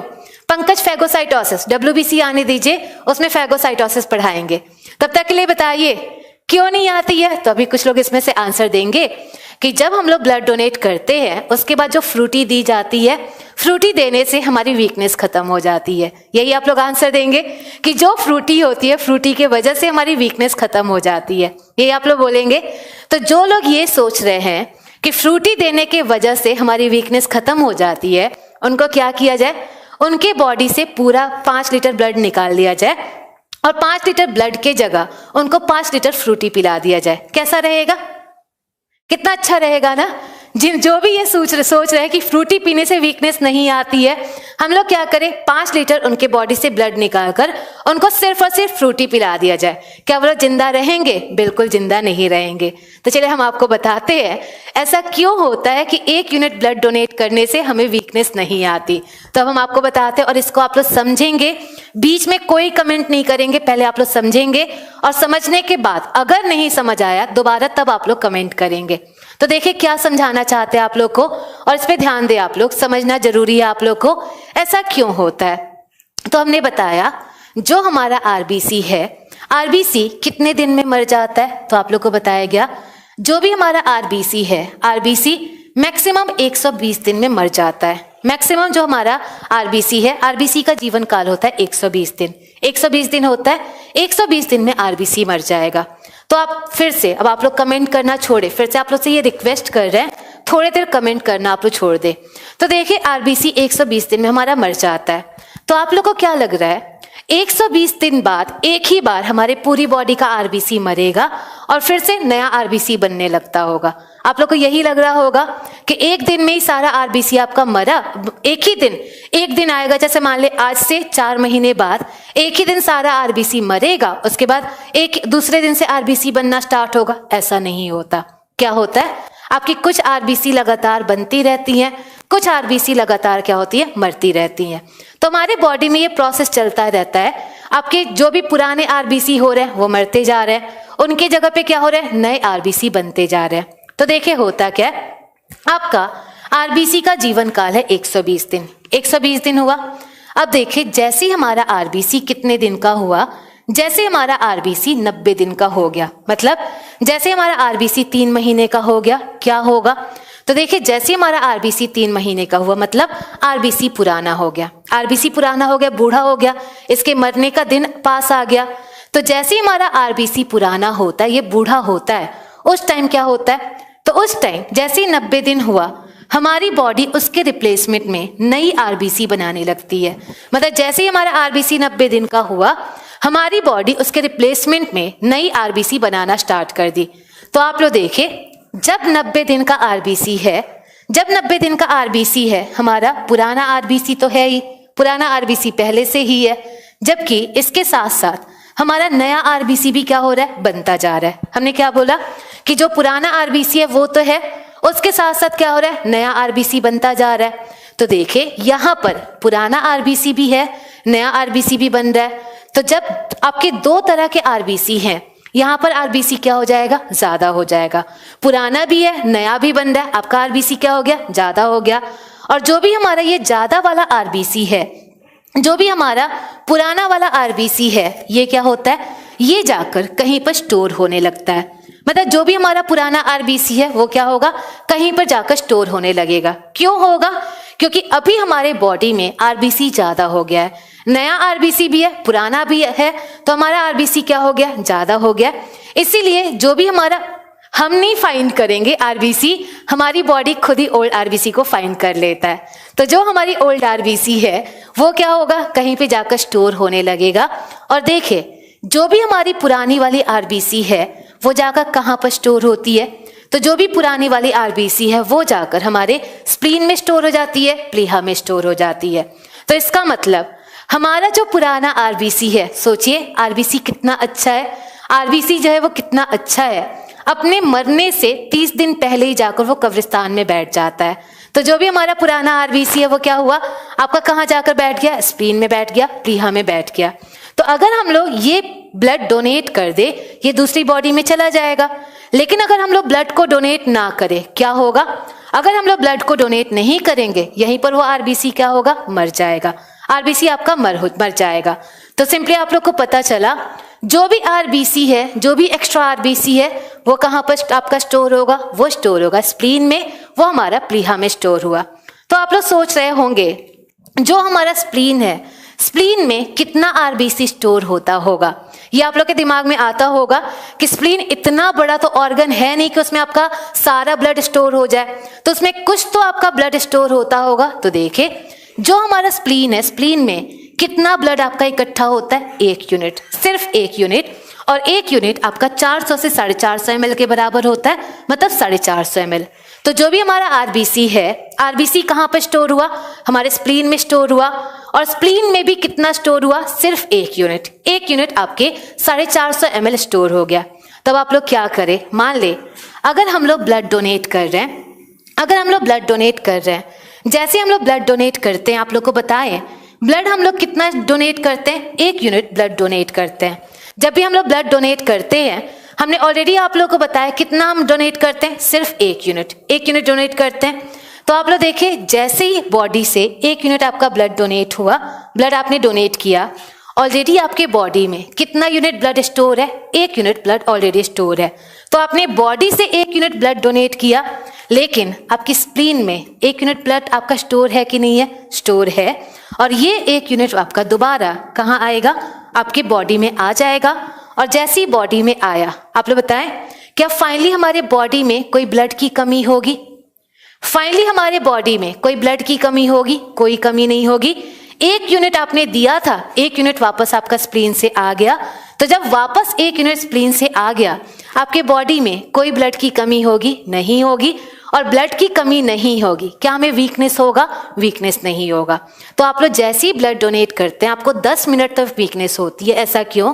तो 10 मिनट में जो भी हमारा स्प्लीन है, स्प्लीन से स्टोर्ड ब्लड वापस आपके बॉडी में आता है, 10 मिनट तक वीकनेस होगी। लेकिन जैसे ही आपका पूरा स्प्लीन से ब्लड बाहर निकल गया, हमारी कोई वीकनेस नहीं होगी। हाँ जी, ओल्ड है, लेकिन ओल्ड भी तो आपको 30 दिन तक एनर्जी प्रोवाइड करेगा। जो ओल्ड है वो भी तो 30 दिन तक एनर्जी प्रोवाइड करेगा। हरीश, बिल्कुल, ये रिकॉर्ड क्लास नहीं है। अनुष्का, आपने पूछा 350 ml होता है 1 यूनिट, तो वो हर जगह डिफर करता है। 350 से लेकर आपका 450 यूनिट होता है, आपका 450 मिलीलीटर होता है। लेकिन जो आपका सबसे ज्यादा नोन जो माना जाता है वो 1 यूनिट को 450 ml बोला जाता है, 450 ml। तो चलिए बताइए, अगर आप लोग से पूछा जाए, अगर आप लोग 1 यूनिट की जगह 2 यूनिट ब्लड डोनेट करें तो तब वीकनेस होना चाहिए कि नहीं होना चाहिए? आप लोग से पूछा जाए, अगर हम लोग 1 की जगह आपका 2 यूनिट ब्लड डोनेट करें तब हमें वीकनेस होना चाहिए कि नहीं होना चाहिए? आप लोग इसका आंसर दे सकते हैं। 1 के बजाय 2, मनोज हम आपसे बोले लास्ट का 10 मिनट दिया जाएगा, आप लोग सारा क्वेश्चन पूछ सकते हैं। तो चलिए बताइए, आप लोग से पूछे, अगर 1 के बजाय 2 यूनिट हम लोग ब्लड डोनेट करें देन हमारा वीकनेस होगा कि नहीं होगा? बिल्कुल होगा। क्यों होगा? क्योंकि हमारे बॉडी में कितना स्टोर है? सिर्फ 1 यूनिट। 1 यूनिट स्टोर है और वही 1 यूनिट बॉडी में आता है, आपकी वीकनेस नहीं होती है। लेकिन अगर 1 की जगह 2 दे दिया जाए तो 2 दिया जाए, 2 तो हमारे बॉडी में स्टोर है नहीं, तब हमें क्या होगा? वीकनेस होगा, हमें कमजोरी आने लगेगी। तो ये होता हमारा क्यों नहीं, 2 यूनिट बिल्कुल सेफ नहीं होता, 2 यूनिट बिल्कुल भी सेफ नहीं होता है। तो चलिए बताइए, डॉक्टर क्यों बोलते हैं कि 3 महीने बाद ही ब्लड डोनेट करना चाहिए? आप लोग से पूछा जाए, डॉक्टर ऐसा क्यों बोलते हैं कि आपका 3 महीने बाद ही ब्लड डोनेट करना चाहिए? तो अगर एक बार आपका स्प्लीन खाली हुआ, ये एक बार स्प्लीन खाली हुआ, ये दोबारा कितने दिनों में आपका भरेगा? दोबारा कितने दिनों में आपका भरेगा? 90 दिन में। और 90 दिन कितना होता है? 3 महीना। 3 महीने में दोबारा आपका स्प्लीन क्या होगा? भर जाएगा। और 3 महीने बाद आप लोग क्या कर सकते हैं? दोबारा ब्लड डोनेट कर सकते हैं, दोबारा ब्लड डोनेट कर सकते हैं। बिल्कुल, अगर आप लोग ब्लड डोनेट ना करें, जो ब्लड है वो आपका वेस्ट हो जाता है, वेस्ट हो जाता है। तो आप लोग क्या 90 दिन से पहले ब्लड डोनेट कर सकते हैं? नहीं कर सकते।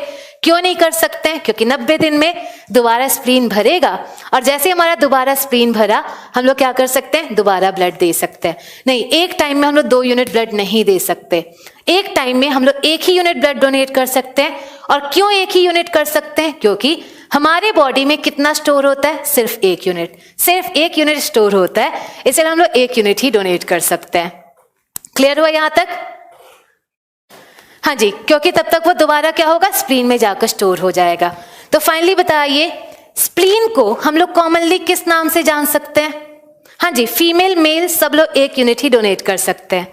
तो चलिए बताइए कैसे जाने? जब आप लोग ब्लड डोनेट करें उसके 3 महीने बाद आप लोग का 90 दिन हो जाएगा और 90 दिन हो जाएगा आप लोग ब्लड डोनेट कर सकते हैं। तो जिस दिन भी करें उसके अगले 3 महीने बाद आप लोग ब्लड डोनेट कर सकते हैं। तो आप लोग से पूछा जाए, अच्छा ये बताएं, आपका स्प्लीन ने किसकी तरह काम किया? हाँ जी, 1 यूनिट लगभग 450 ml ही होता है, चाहे वो मेल के लिए हो चाहे वो फीमेल के लिए हो, दोनों के लिए आपका 450 ml ही होता है। तो क्या क्वेश्चन पूछे, स्प्लीन को हम लोग कॉमनली किस नाम से जान सकते हैं? आप लोग बता सकते हैं स्प्लीन को हम लोग, हाँ, आप लोग का ग्रेवयार्ड ऑफ आरबीसी बोल सकते हैं, लेकिन ये बताएं क्या हम लोग इसको ब्लड बैंक नहीं बोल सकते? आप लोग बताएं क्या हम लोग स्प्लीन को ब्लड बैंक नहीं बोल सकते हैं? जैसे जब भी हमारे बॉडी में ब्लड की कमी होती है, हम लोग ब्लड बैंक में जाते हैं ब्लड लेने। आप लोग देखिए, बॉडी के अंदर खुद ही आपका ब्लड बैंक है, 1 यूनिट ये हमेशा स्टोर करके रखा है कि जब भी इमरजेंसी पड़ेगी हम क्या करेंगे? आरबीसी को दे देंगे। हाँ, स्टोर रूम बोल सकते हैं, या इसी को हम लोग स्प्लीन को ही सेकेंड हम लोग क्या नाम देते हैं? तो spleen is also known as blood bank of body. Blood bank of body, शरीर का रक्त कोष, शरीर का रक्त कोष। तो जो हमारा स्प्लीन है, स्प्लीन को ही सेकेंडली हम लोग क्या नाम देते हैं? शरीर का रक्त कोष। और ये क्वेश्चन पूछा जा चुका है, शरीर का रक्त कोष कौन सा होगा? शरीर का रक्त कोष कौन सा होगा? तो ये हमारा कौन सा होगा? स्प्लीन होगा, प्लीहा होगा। तो बताइए what is the main function of spleen? प्लीहा का मेन काम क्या होगा? आपके प्लीहा का क्या क्या काम हो सकता है? तो पहला काम क्या हुआ? गरिमा बता रहे हैं। पहले चलिए अब ये बताए, तो आप बताइए स्प्लीन का क्या क्या काम हो सकता है? सबसे पहला क्या काम हुआ? आपके आरबीसी को मारना। जो भी आरबीसी है वो मरेगा कहाँ? स्प्लीन में मरेगा। लेकिन उसके पहले क्या होगा? उसके पहले जो भी आरबीसी है उसको स्टोर कौन करता है? हमारा स्प्लीन करता है। इसलिए इसको हम लोग क्या बोलते हैं? इसको हम लोग बोलते हैं blood bank.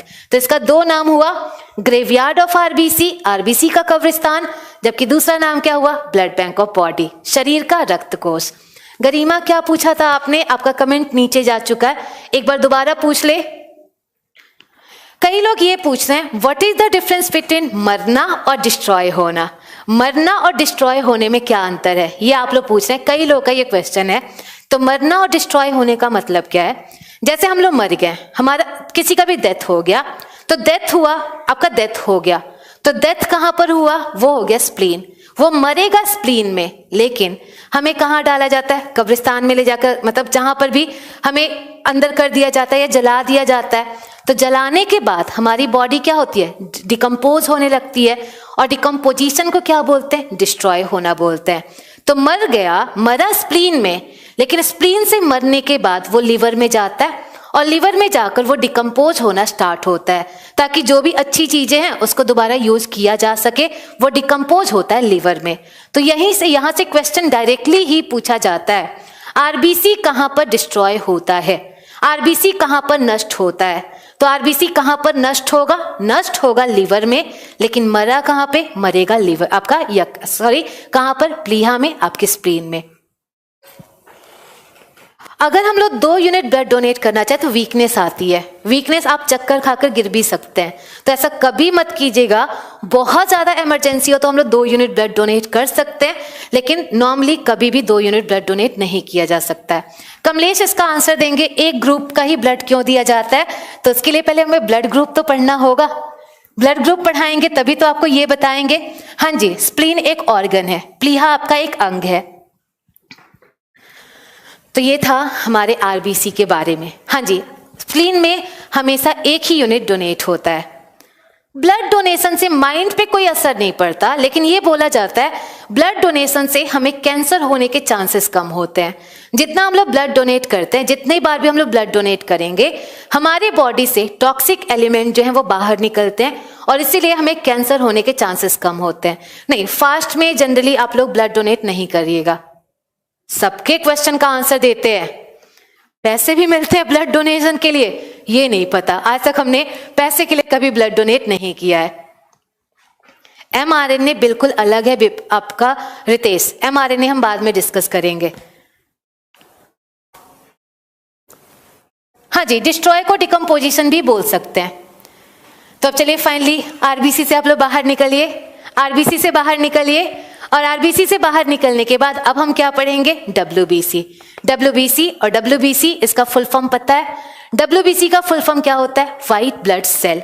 White blood cell, और व्हाइट ब्लड सेल जैसे आपने जैसे ही सुना व्हाइट ब्लड सेल, सेल जैसे ही सुना क्या पता चला? इसमें न्यूक्लियस होगा कि नहीं होगा? न्यूक्लियस होगा, वो तो बाद में डिस्कस करेंगे। तो चलिए देखें, जो हमारा डब्ल्यूबीसी होता है, जो हमारा व्हाइट ब्लड सेल है, व्हाइट ब्लड सेल को 2 नाम से जानते हैं, और इसको 2 नाम कौन कौन से नाम से जानते हैं? तो पहला इसका नाम होता है bodyguard of body. Bodyguard of body, शरीर का अंगरक्षक। तो जो हमारा डब्ल्यूबीसी है, डब्ल्यूबीसी का पहला जो कॉमन नेम है ये होता है बॉडीगार्ड ऑफ बॉडी, शरीर का अंगरक्षक। जबकि दूसरा इसका नाम क्या होता है? तो दूसरा जो इसका नाम होता है ये होता है soldier of body. Soldier of body, और सोल्जर ऑफ बॉडी इसको बोले हम लोग शरीर का सैनिक। तो जो हमारा डब्ल्यूबीसी है, डब्ल्यूबीसी को जनरली 2 कॉमन नेम से जानते हैं, और इसका 2 कॉमन नेम क्या हुआ? इसका पहला कॉमन नेम हुआ बॉडीगार्ड ऑफ बॉडी, शरीर का अंगरक्षक, जबकि दूसरा नेम क्या हुआ आपका? क्या हुआ? Soldier of body. Soldier of body, और ये क्या हुआ? शरीर का सैनिक। तो देखिए, हमारे शरीर का सैनिक और बॉडीगार्ड दोनों का काम क्या है? तो जो सैनिक होते हैं, जो बॉडीगार्ड होते हैं, बॉडीगार्ड का मेन काम क्या है? घर में किसी बाहर के चीजों को बचा, मतलब कोई भी बाहर का ना आए उसको रोकता है बॉडीगार्ड। सैनिक का मेन काम क्या है? हमारे देश में कोई बाहर से ना आए, उसको कौन रोकता है? हमारा सोल्जर रोकता है, सैनिक रोकता है। तो ऐसा ही कुछ काम हमारा WBC भी करता है, इसलिए इसको भी हम लोग क्या बोलते हैं? बॉडीगार्ड बोलते हैं, या सेकंड क्या नाम देते हैं? सोल्जर बोलते हैं, सोल्जर बोलते हैं। तो देखिए इतने बड़े बड़े नाम इसको क्यों दिए गए? आखिर ये क्या काम करता होगा जिससे इसको हम लोग ये दो बड़े बड़े नाम जानते हैं? तो चलिए देखिए, एक वर्ड में देखे WBC का मेन काम क्या होता है, आपके व्हाइट ब्लड सेल का मेन काम क्या होता है? तो इसका मेन काम क्या है? To provide immunity, to provide immunity. और इम्यूनिटी हिंदी में बोले प्रतिरोधक क्षमता प्रदान करना, टू प्रोवाइड इम्यूनिटी, प्रतिरोधक क्षमता प्रदान करना। तो जो भी हमारा WBC है, WBC का मेन काम क्या हुआ? प्रतिरोधक क्षमता प्रदान करना। तो आप लोग बताएं प्रतिरोधक क्षमता क्या होता है? आपको बीमार करना या बीमारी से बचाना? आप लोग का प्रतिरोधक क्षमता क्या होता है? बीमार करना या बीमारी से बचाना? बीमारी से बचाना।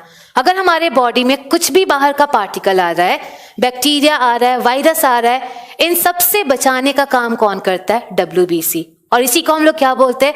इम्यूनिटी बोलते हैं, प्रतिरोधक क्षमता। तो देखिए व्हाट इज इम्यूनिटी? हमारा प्रतिरोधक क्षमता क्या हुआ? तो प्रतिरोधक क्षमता हुआ to fight against disease, to fight against disease, रोगों से लड़ने की क्षमता, रोगों से लड़ने की क्षमता। और यही हमारा क्या हुआ? इम्यूनिटी, प्रतिरोधक क्षमता। तो क्लियर हुआ व्हाट इज इम्यूनिटी या what is the main function of WBC? तो WBC का मेन काम क्या हुआ? WBC का मेन काम हुआ हमें बीमारी से बचाना, टू फाइट अगेंस्ट डिसीज, बीमारी से बचाना। तो देखिए जो हमारा WBC है हमारे ब्लड का द मोस्ट इंपॉर्टेंट पार्ट है। ऐसा हम क्यों बोल रहे हैं? क्योंकि WBC से कम आपके 9 से 10 क्वेश्चन पूछे गए हैं, 9 से 10 क्वेश्चन। और जब हमारे एक पार्ट से 9 से 10 क्वेश्चन पूछे जाएंगे, वो हमारा क्या होगा? बहुत ज्यादा इंपॉर्टेंट पार्ट होगा। तो हम आपको WBC बहुत अच्छे तरीके से, जितना RBC पढ़ाएं, RBC से डबल हम लोग पढ़ाएंगे WBC। तो पहले हम WBC पढ़ाने से पहले वही सारे मिसलेनियस बता देते हैं, जो RBC में मिसलेनियस बताया गया था वही WBC में बता देते हैं। उसके बाद WBC का मेन काम बताएंगे, ये क्या क्या काम करता है। तो ये आपका बहुत इंपॉर्टेंट पार्ट है और इसको आप लोग इग्नोर नहीं कर सकते हैं। तो चलिए पहले मिसलेनियस, हाँ जी बताए थे WBC ज्यादा हो जाए तो कैंसर भी हो सकता है। तो जब तक WBC नॉर्मल है हमारा कुछ नहीं होगा, लेकिन यही ज्यादा हो जाए, कुछ भी ज्यादा हो जाता है तो क्या होता है? नुकसान ही करता है। और WBC भी ज्यादा होगा नुकसान करेगा, और वो हमारा क्या कॉज करेगा? कैंसर कॉज करेगा। नहीं, दोनों सेम नहीं होता राकेश। और भी किसी ने पूछा था, जो नीचे कमेंट जा चुका है, जो हमें दिखाई नहीं दे रहा है, स्प्लीन ही पेनक्रियाज और किडनी को ज्वाइन करके रखता है। ऐसा नहीं है, पेनक्रियाज और आपकी किडनी को आपका स्प्लीन ज्वाइंट नहीं करता। तो चलिए अब आगे क्या समझाते हैं इसके बारे में मिसलेनियस बताते हैं। और क्या क्या मिसलेनियस बताएंगे? तो सबसे पहला हमने RBC में मिसलेनियस क्या बताया था? RBC का शेप कैसा होता है? RBC का शेप कैसा होता है? तो आप लोग को बताया गया था जो RBC है, RBC का शेप कैसा था? बाइकॉनकेव द्विअतलीय। तो चलिए बताए, एग्जाम के अकॉर्डिंग WBC ज्यादा इंपॉर्टेंट है। तो चलिए देखें, अगर हम आपसे पूछे WBC का शेप क्या होगा, WBC का आकार क्या होगा, तो जो हमारा WBC होता है, WBC का कोई आकार नहीं होता। याद रखिएगा, जो हमारा WBC है, WBC का कोई आकार नहीं होता। और इसीलिए इसको हम लोग क्या बोलेंगे? इसका आकार कैसा होगा? इरेगुलर, अनियमित। इसका कोई आकार नहीं होगा, और इसका कोई आकार नहीं होगा, इसलिए हम लोग क्या बोलेंगे? इरेगुलर, अनियमित। तो आप लोग से पूछा जाए what is the shape of WBC? WBC का क्या आकार होगा? WBC का कोई आकार नहीं होगा, इरेगुलर, अनियमित। तो कभी आप लोगों ने अमीबा का नाम सुना है? आप लोगों ने कभी अमीबा का नाम सुना है? अमीबा एक जीव होता है, आपने कभी सुना होगा अमीबा एक जीव होता है। और अमीबा का कोई आकार नहीं होता, अमीबा जीव है, उसका कोई आकार नहीं होता। तो आप लोग देखें, अमीबा का भी कोई आकार नहीं है, WBC का भी कोई आकार नहीं है। तो सिंपली हम लोग ये नहीं बोल सकते कि WBC का शेप कैसा होता है। तो जो WBC का शेप है वो कैसा होगा? Amoeba shape. Amoeba shape, amoeba के आकार का। तो अमीबा का भी कोई आकार नहीं है, WBC का भी कोई आकार नहीं है। तो इन सिंपल हम लोग ये नहीं बोल सकते कि WBC का शेप कैसा हुआ? अमीबा शेप, अमीबा के आकार का, अमीबा के आकार का। तो यहां से पहला पॉइंट आप लोग को पता चला, WBC का आकार कैसा होगा? इसका कोई आकार नहीं होगा और इसीलिए इसे हम क्या बोल देंगे? Amoeba shape. हाँ जी बिल्कुल, सिंगल सेल अमीबा, तो इसको हम लोग क्या बोलेंगे? Amoeba shape. अब आता है नेक्स्ट पॉइंट और हमें उम्मीद है इसका आंसर आप लोग दे सकते हैं। और चलिए बताइए, आपके WBC में न्यूक्लियस होता है कि नहीं होता है? हमें पूरी उम्मीद है कि इसका आंसर आप लोग दे सकते हैं और आप लोग बताइए आपकी WBC में न्यूक्लियस होगा कि नहीं होगा? केंद्रक होगा कि नहीं होगा? WBC क्या था? WBC हमारा सेल है कि कॉर्पसेल है? आप लोग बताएं, WBC हमारा सेल है कि कॉर्पसेल है? तो WBC हमारा क्या होता है? सेल। WBC सेल है, कोशिका है। और जब WBC सेल है, इसमें न्यूक्लियस होना चाहिए कि नहीं होना चाहिए? बिल्कुल होना चाहिए, न्यूक्लियस होगा। और देखें शुभम, कैसे नहीं होगा? ये सेल है ना, और जब ये सेल है तो ये क्या होगा? इसमें न्यूक्लियस होगा, न्यूक्लियस होगा। तो देखें इसमें न्यूक्लियस होता है और इसीलिए इसको हम लोग क्या बोलते हैं? न्यूक्लिएटेड। न्यूक्लिएटेड, और न्यूक्लिएटेड हिंदी में हम लोग क्या बोलते हैं? केंद्रक युक्त। केंद्रक युक्त, इसमें न्यूक्लियस होगा और न्यूक्लियस होगा इसीलिए हम लोग क्या बोलेंगे? न्यूक्लिएटेड, केंद्रक युक्त। तो यहां से क्लियर आप लोग को हुआ? WBC सेल है इसलिए न्यूक्लियस होगा, आपका RBC कॉर्पसेल है इसलिए न्यूक्लियस नहीं होगा। आप लोग नेक्स्ट बताइए, इसमें माइटोकॉन्ड्रिया होना चाहिए कि नहीं होना चाहिए? माइटोकॉन्ड्रिया भी होगा। तो चाहे आप लोग का न्यूक्लियस हो चाहे आप लोग का माइटोकॉन्ड्रिया हो, दोनों क्या होगा? प्रेजेंट होगा। तो यहां तक अब तो आप लोग कभी ये नहीं भूलेंगे कि सेल और कॉर्पसेल में क्या अंतर होता है। हमें उम्मीद है ये पॉइंट आप लोग कभी नहीं बोलेंगे कि सेल और कॉर्पसेल में क्या अंतर होता है, तो आप लोग को ये क्लियर हो गया होगा। अब चले देखें नेक्स्ट पॉइंट, और नेक्स्ट पॉइंट हमारा क्या होगा? हाँ जी आशीष, सब ऑनलाइन है, सबका कमेंट आ रहा है, तो नेक्स्ट यहां से क्या पूछेंगे? तो चलिए बताइए, what is the life span of WBC? WBC का जीवन काल कितना होगा? आपका जो WBC है, WBC का जीवन काल कितना होगा? तो ये जो आपका पार्ट है जो अभी हम पढ़ाने जा रहे हैं, ये हमारे पूरे WBC का सबसे कंफ्यूजिंग पार्ट है। कंफ्यूजिंग पार्ट क्यों है? क्योंकि हर बुक में आप लोग देखेंगे, हर बुक में इसका आंसर अलग अलग मिलेगा। कहीं पर 21 दिन तक मिलेगा, अभी आप लोग देखेंगे, अभी आप लोग अगर गूगल सर्च करें उस पर 13 से 14 दिन मिलेगा। हर जगह इसका आंसर आपका बिल्कुल अलग मिलता है। तो देखिए जब अलग अलग आंसर मिलता है, आपका क्या आंसर आप लोग देंगे? अगर आपके एग्जाम में आ जाए आप लोग क्या आंसर देंगे? तो चलिए देखें, इसका जो आपका लाइफ स्पैन होगा, आप लोग को अगर पूछा जाए तो आप लोग इसका आंसर देंगे 3 से 5 दिन। 3 से 5 दिन जनरली यही ऑप्शन होता है, और जनरली यही ऑप्शन होता है इसीलिए आप लोग क्या आंसर देंगे? 3 से 5 दिन। 3 से 5 दिन। पहले इस पे ध्यान दे, क्या हम आपको बताना चाह रहे हैं। तो इसका लाइफ स्पैन क्या होगा? 3 से 5 दिन। लेकिन अगर 3 से 5 दिन ऑप्शन ना हुआ, अगर 3 से 5 दिन ऑप्शन ना हुआ, जनरली यही ऑप्शन होता है, लेकिन अगर 3 से 5 दिन ऑप्शन ना हुआ, वहां पर आंसर क्या देंगे? तो अभी हम आपको पढ़ाएंगे जो WBC है। WBC हमारा 5 तरह का होता है, 5 तरह का। तो जब हमारा WBC 5 तरह का है, क्या सबका लाइफ स्पैन सेम होता होगा? क्या पांचों WBC एक ही साथ मरते होंगे? एक ही साथ नहीं मरते होंगे। तो जब पांचों एक साथ नहीं मरेंगे, पांचों का जीवन काल क्या होगा? अलग अलग होगा। तो अगर ये 3 से 5 दिन ऑप्शन ना हो, वहां पर आप लोग आंसर क्या दे सकते हैं? वहां पर आंसर दे सकते हैं up to 21 days. Up to 21 days, 21 दिनों तक। तो याद रखिएगा, अगर 3 से 5 दिन, जनरली आप लोग का 99% केस में यही ऑप्शन होता है, 3 से 5 दिन ही ऑप्शन रहता है। लेकिन अगर ये ऑप्शन ना हुआ, देन आंसर क्या देंगे? अप टू 21 डेज, 21 दिनों तक। अब आप पूछेंगे अगर दोनों ऑप्शन हुआ तो? अगर ये भी ऑप्शन हुआ, ये भी ऑप्शन हुआ, तो आंसर वहां पे सही क्या होगा? Up to 21 days. तो ये आप लोग का बहुत ज्यादा कंफ्यूजिंग पार्ट है, और आप लोग कहीं पर भी सर्च करेंगे अलग अलग ही मिलेगा। लेकिन अकॉर्डिंग टू योर पेपर, जैसे आप लोग का एग्जाम में क्वेश्चन आते हैं, हाँ 2 से 5 दिन भी बोल सकते हैं, उसमें कोई प्रॉब्लम नहीं है। लेकिन जनरली यही ऑप्शन दिया जाता है 3 से 5 दिन। 3 से 5 दिन, और ऑप्शन ना हुआ 3 से 5 दिन, देन हम लोग क्या बोलेंगे? आपका अप टू 21 डेज, 21 दिनों तक। तो ये हो गया हमारे WBC का जीवन काल। इतना कम क्यों होता है? क्योंकि इतने कम दिन में ये मर जाता है। इसके पीछे हमारी कोई लॉजिक नहीं है, हम लोग बस रिसर्च करके ये पता किया कि कितने दिन में मरता है, क्यों मरता है, इसके पीछे कोई लॉजिक नहीं होता है। तो ये हो गया इसका जीवन काल। कितना हुआ? 3 से 5 दिन। हाँ जी, 10 से 13 दिन आपका NCERT में लिखा है, बिल्कुल सही।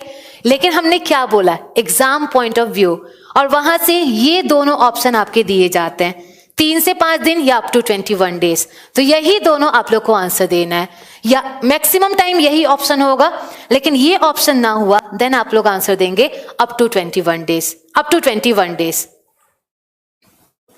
हमने क्या बोला, क्यों हम बोल रहे हैं कि 2 ऑप्शन हो सकता है? अभी हम आपको बताएं कि जो हमारा WBC है, WBC एक तरह का नहीं होता, एक तरह का नहीं होता। तो जब WBC एक तरह का नहीं, वो 5 तरह का है। पांचों का जीवन काल अलग अलग होगा कि नहीं होगा? पांचों का जीवन काल अलग होगा। और जब पांचों का जीवन काल आपका अलग अलग होगा, हम लोग क्या आंसर देंगे? इनमें से कोई भी एक आंसर दे सकते हैं। तो आपका जो सबसे कम है वो 2 से 5 दिन बोला जाता है या 3 से 5 दिन बोला जाता है। तो आप लोग ये आंसर देंगे 3 से 5 दिन, और ये ऑप्शन ना हुआ then up to 21 days. Google पे ज्यादा भरोसा मत कीजिए, अपने पेपर पे ज्यादा भरोसा कीजिए, और उसमें 3 से 5 दिन मैक्सिमम ऑप्शन होता है। अगर दोनों ऑप्शन हुआ तो दोनों ऑप्शन हुआ, आप लोग आंसर क्या देंगे? Up to 21 days, up to 21 days ये ऑप्शन देंगे।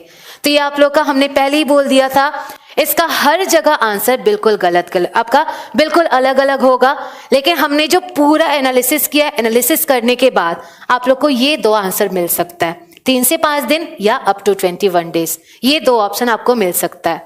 तो चलिए देखें, ये तो हो गया आपका जीवन काल। जीवन काल कितना हुआ? अब देखें जो हमारा WBC है, हमारा WBC कहाँ पर बनता होगा? WBC कहाँ पर बनता होगा? तो आप लोग को बताया गया था। आपका RBC कहाँ पर बनता है? आप लोग बताएं, आपका RBC कहाँ पर बनता है? तो RBC बन रहा था red bone marrow, red bone marrow, लाल अस्थि मज्जा, वहीं बन रहा था। तो आप लोग बताएं WBC कहाँ बनेगा? व्हाइट बोन मैरो में। WBC कहाँ बनना चाहिए? व्हाइट बोन मैरो में? बिल्कुल नहीं। इसको सिंपली हम लोग ना तो रेड बोलेंगे ना तो व्हाइट बोलेंगे, और इसको हम लोग क्या बोल देंगे? Bone marrow, bone marrow. और बोन मैरो इसको हम लोग बोलेंगे अस्थि मज्जा, अस्थि मज्जा। तो जो हमारा RBC है, RBC हमारा क्या होगा? RBC कहाँ से बनेगा? सॉरी, WBC कहाँ से बनेगा? तो जो हमारा WBC है वो कहाँ से बना? Bone marrow, red bone marrow नहीं, सिर्फ और सिर्फ क्या होगा हमारा? बोन मैरो, बोन मैरो अस्थि मज्जा। अब चले बताएं, आपका WBC मरता कहाँ से होगा? आपका WBC का कब्रिस्तान कहाँ होगा? जल्दी से बताएं, RBC का कब्रिस्तान कहाँ था? अच्छा, आज के लिए बस इतने में ही आप लोग थक गए? अभी तो कुछ भी नहीं पढ़ा है आप लोग को। नहीं, शॉर्ट बोन्स लॉन्ग बोन्स इसका आंसर नहीं देंगे, इसका एक ही आंसर होगा बोन मैरो, बोन मैरो अस्थि मज्जा। बताएंगे वीरेंद्र, वेट कीजिए, 5 प्रकार भी बताएंगे। तो पहले तो ये बताइए, आप लोग से पूछा जाए आपका WBC कहाँ मरता होगा? तो आप लोग को बताया गया था आपका RBC कहाँ मर रहा था? RBC मर रहा था स्प्लीन में, प्लीहा में। जबकि जो हमारा WBC है, WBC कहाँ मरता है? तो जो हमारा WBC है इसका कब्रिस्तान कहाँ होता है? हमारे लिवर में, हमारे यकृत में। तो जो भी हमारा WBC है, WBC कहाँ मरेगा? आप लोग का ये मरेगा लिवर में। एम्ब्रियो स्टेज में, एम्ब्रियो स्टेज चाहे RBC हो चाहे WBC हो, सब में एम्ब्रियो स्टेज में आप लोग का लिवर से ही बनता है, लिवर से ही बनता है। तो आप लोग एम्ब्रियो स्टेज चाहे जो भी जिसका भी पूछे वो हमेशा कहाँ से बनेगा? लिवर से। तो यहाँ से क्लियर हुआ, जो इसका ग्रेवयार्ड है, जो इसका शमशान घाट है, शमशान घाट कहाँ होगा? लिवर में, यकृत में। अब लास्ट देखे तो आप लोग का WBC डिकम्पोज कहाँ होता है, मतलब ये आपका डिस्ट्रॉय कहाँ होता है, नष्ट कहाँ होता है? तो चलिए बताएं, आपके WBC कहाँ पे नष्ट होता है? तो जो हमारा WBC है, WBC कहाँ पे नष्ट होता है? तो ये जाकर हमारा नष्ट होगा in the blood, in the blood, रक्त में। तो ये आपका मरा कहाँ पे? मरा लिवर में। लेकिन लिवर से ये कहाँ जाएगा? लिवर से हमारे ब्लड में जाएगा, और ब्लड में जाकर हमारा नष्ट हो जाएगा। तो आप लोगों को क्या क्या पॉइंट पता चला? तो चलिए हम आपको पॉइंट बता रहे हैं, क्या क्या पता चला। WBC का आकार कैसा होगा? हमारा कोई आकार नहीं होगा। सबका कमेंट देख रहे हैं, तो आपका WBC का कोई आकार नहीं होगा, इरेगुलर हुआ। WBC में न्यूक्लियस पाया जाएगा कि नहीं पाया जाएगा? रोशन आप बता सकते हैं, पाया जाएगा कि नहीं पाया जाएगा? बिल्कुल पाया जाएगा। इसका जीवन काल कितना होगा? आप लोग 2 से 5 दिन बोले, 3 से 5 दिन बोले, 21 दिन बोले, दोनों आप 3, आपका सब सेम है। तो ये आपका यहाँ पर बनेगा। कहाँ पर मरेगा? मरेगा कहाँ पर? चलिए, आप ये क्वेश्चन पूछ रहे थे WBC एम्ब्रियो में कहाँ पर बनता है, भ्रूणीयावस्था में कहाँ पर बनता है? तो हमने बोला चाहे किसी का भी एम्ब्रियो स्टेज पूछे, आरबीसी का पूछे, डब्ल्यूबीसी का या प्लेटलेट का, तीनों हमारे लिवर में ही बनता है, तीनों लिवर में ही बनेगा, तीनों हमारे यकृत में ही बनेगा। लास्ट क्या था, मरेगा कहां पर, लिवर में, जबकि डिस्ट्रॉय कहां होता है, ब्लड में। नहीं, ये स्टोर नहीं होता, ये स्टोर नहीं होता है। एम्ब्रियो में डिस्ट्रॉय लिवर में ही होगा, उसमें भी बनेगा भी लिवर में, डिस्ट्रॉय भी होगा लिवर में, दोनों में लिवर में ही डिस्ट्रॉय होगा। तो ये था डब्ल्यूबीसी के बारे में। तो फाइनली डब्ल्यूबीसी टॉपिक खत्म हो गया, डब्ल्यूबीसी टॉपिक खत्म हो गया। अभी तो पढ़ाएंगे, बिल्कुल पढ़ाएंगे, अभी तो 15 मिनट बचा है और 15 मिनट हम ऐसे ही थोड़ी जाने देंगे। 10 मिनट भले आप लोग का डाउट का दे देंगे, लेकिन इतना भी आप लोग का भी पढ़ाना है। चले देखे, तो अभी हमारा डब्ल्यूबीसी खत्म नहीं हुआ है, अभी डब्ल्यूबीसी में बहुत पॉइंट बचा हुआ है। क्या बचा हुआ है तो हमने ऑलरेडी बता रखा है, जो डब्ल्यूबीसी है, डब्ल्यूबीसी एक तरह का नहीं होता, डब्ल्यूबीसी एक तरह का नहीं होता, और डब्ल्यूबीसी टोटल हमारे 5 तरह के होते हैं। कौन कौन से 5 तरह के होंगे, तो देखिए हमारे डब्ल्यूबीसी 5 तरह के कौन से होते हैं, और जो भी यहाँ पर नाम लिखेंगे, अफसोस की बात है सबका एक ही नाम है, इंग्लिश में ही नाम है, इसका कोई हिंदी नाम नहीं होता। तो जो भी लिखेंगे उसका कोई हिंदी नहीं होगा, उसको सिर्फ इंग्लिश में ही पढ़ना होगा। और देखिए कौन कौन से 5 पार्ट होते हैं डब्ल्यूबीसी के।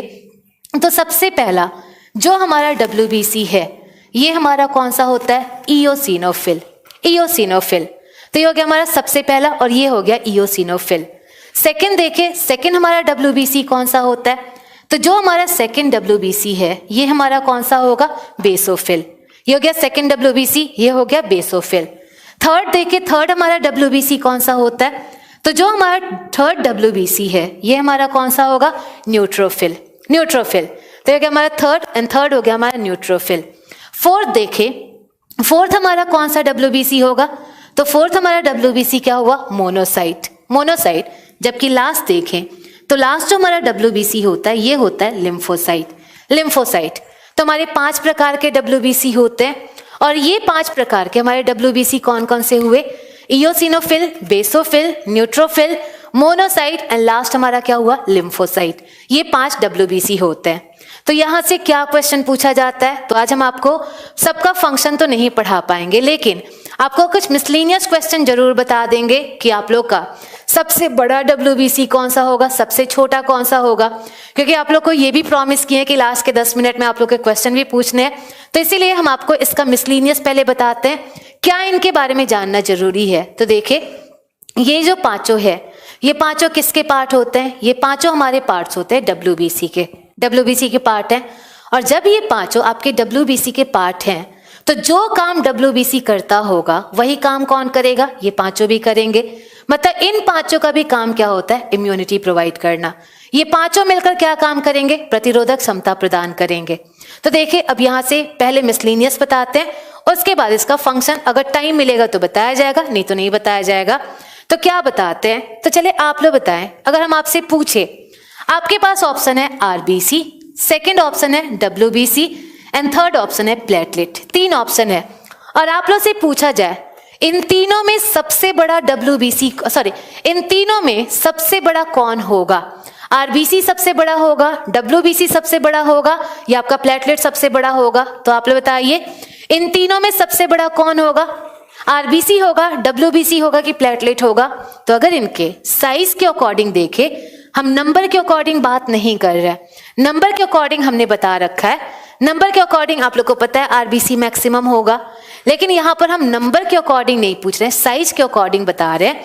और साइज के अकॉर्डिंग अगर देखा जाए तो साइज के अकॉर्डिंग सबसे बड़ा कौन होता है, डब्ल्यूबीसी। साइज के अकॉर्डिंग सबसे बड़ा डब्ल्यूबीसी हुआ, इससे छोटा हमारा कौन होगा, आरबीसी। डब्ल्यूबीसी सबसे बड़ा हुआ, इससे छोटा कौन सा होगा, आरबीसी। और सबसे छोटा देखा जाए तो सबसे छोटा हमारा कौन सा होता है, platelet, platelet.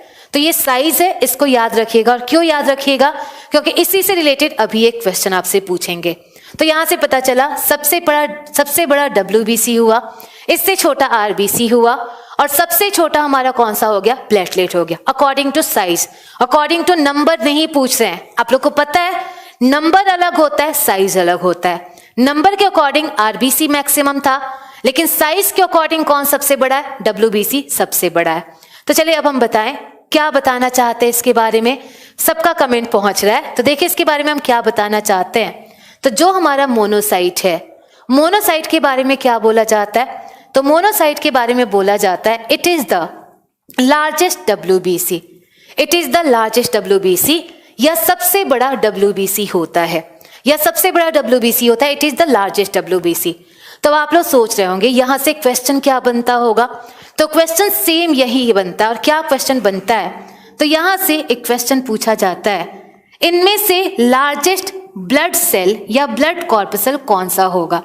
Largest blood cell या ब्लड कॉर्पसल कौन सा होगा? ऑप्शन आपको दे रहे हैं, और ऑप्शन आपको दे रहे हैं, ऑप्शन आपके पास है प्लेटलेट, सेकेंड ऑप्शन है RBC, थर्ड ऑप्शन है आप लोग पास लिम्फोसाइट, जबकि लास्ट ऑप्शन है मोनोसाइट। आप लोग बताइए इन चारों में से सबसे बड़ा ब्लड सेल कौन सा होगा? जल्दी से आंसर दे। इनमें से सबसे बड़ा ब्लड सेल कौन सा होना चाहिए? प्लेटलेट होना चाहिए, RBC होना चाहिए, लिम्फोसाइट होना चाहिए कि मोनोसाइट होना चाहिए? ये क्वेश्चन सेम ऐसे ही आप लोग का पूछा गया है, इनमें से सबसे बड़ा ब्लड सेल कौन सा होगा? तो आप लोग देखिए ये जो हमारे लिम्फो और मोनो है, हमारे जो लिम्फो और मोनो है, लिम्फो और मोनो दोनों किसके पार्ट है? WBC के। तो जो भी हमारे लिम्फो और मोनो है दोनों WBC के पार्ट है। तो आप लोग को ऑलरेडी पता है WBC किससे बड़ा होता है? RBC से बड़ा होता है। RBC किससे बड़ा होता है? प्लेटलेट से बड़ा होता है। बिल्कुल पता है आप लोग को, ये WBC है, WBC किससे बड़ा होगा? RBC से, और RBC किससे बड़ा होगा? आपके प्लेटलेट से बड़ा होगा। तो फाइनली आप लोग बता सकते हैं सबसे बड़ा ब्लड सेल कौन सा होगा? RBC, WBC, प्लेटलेट या आप लोग का मोनोसाइट? तो यहां से आप लोग आंसर दे सकते हैं। ये हमारा लार्जेस्ट ब्लड सेल तो है, साथ साथ आपका लार्जेस्ट WBC तो है, साथ साथ ये हमारा क्या होगा? Largest blood cell. Largest blood cell, सबसे बड़ी रुधिर कोशिका, सबसे बड़ी रुधिर कोशिका। बस मिसलिनियस बताकर आप लोग को डाउट लेंगे। तो यहां से आप लोग को पता चला ये WBC में सबसे बड़ा है, और जब WBC में सबसे बड़ा है पूरे ब्लड में भी क्या होगा? सबसे बड़ा। और ये क्वेश्चन सेम यही पूछा गया है, इनमें से सबसे बड़ा कौन सा होता है? तो आप लोग को हमेशा याद रखना है सबसे बड़ा कौन सा सेल होगा? मोनोसाइट। मोनोसाइट। चलिए अब आगे देखें, और आगे लिम्फोसाइट के बारे में बताएंगे। और लिम्फोसाइट के बारे में क्या बताएंगे? तो इसके बारे में बताएंगे it is the smallest WBC। It is the smallest WBC, या सबसे छोटी WBC होती है। हाँ जी, यही 5 टाइप है, 5 टाइप, 5 पार्ट नहीं है, 5 टाइप है। तो चलिए देखिए लिम्फोसाइट के बारे में क्या बताया गया? It is the smallest WBC, यह सबसे छोटी या सबसे छोटी श्वेत रुधिर कोशिका होती है। तो अब आंसर बताएं, इसका आंसर क्या होना चाहिए? इसका आंसर क्या होना चाहिए? जल्दी बताएं आप लोग। अगर आप लोग से पूछे स्मॉलेस्ट ब्लड सेल, देन कौन सा आंसर होना चाहिए? स्मॉलेस्ट ब्लड सेल, सबसे छोटी रुधिर कोशिका कौन सी होगी? और हमें पता है इसका कई लोग गलत आंसर देंगे, लेकिन सोच समझकर आप लोग आंसर दीजिए, इनमें से सबसे छोटी कोशिका कौन सी होगी? जल्दी आंसर दे, तभी तो आप लोग का डाउट भी अभी करना है। अनुष्का गलत आंसर दे रहे हैं, सोचे फिर से सोचे, फिर आप लोग आंसर देंगे। इनमें से सबसे छोटी रुधिर कोशिका कौन सी होगी?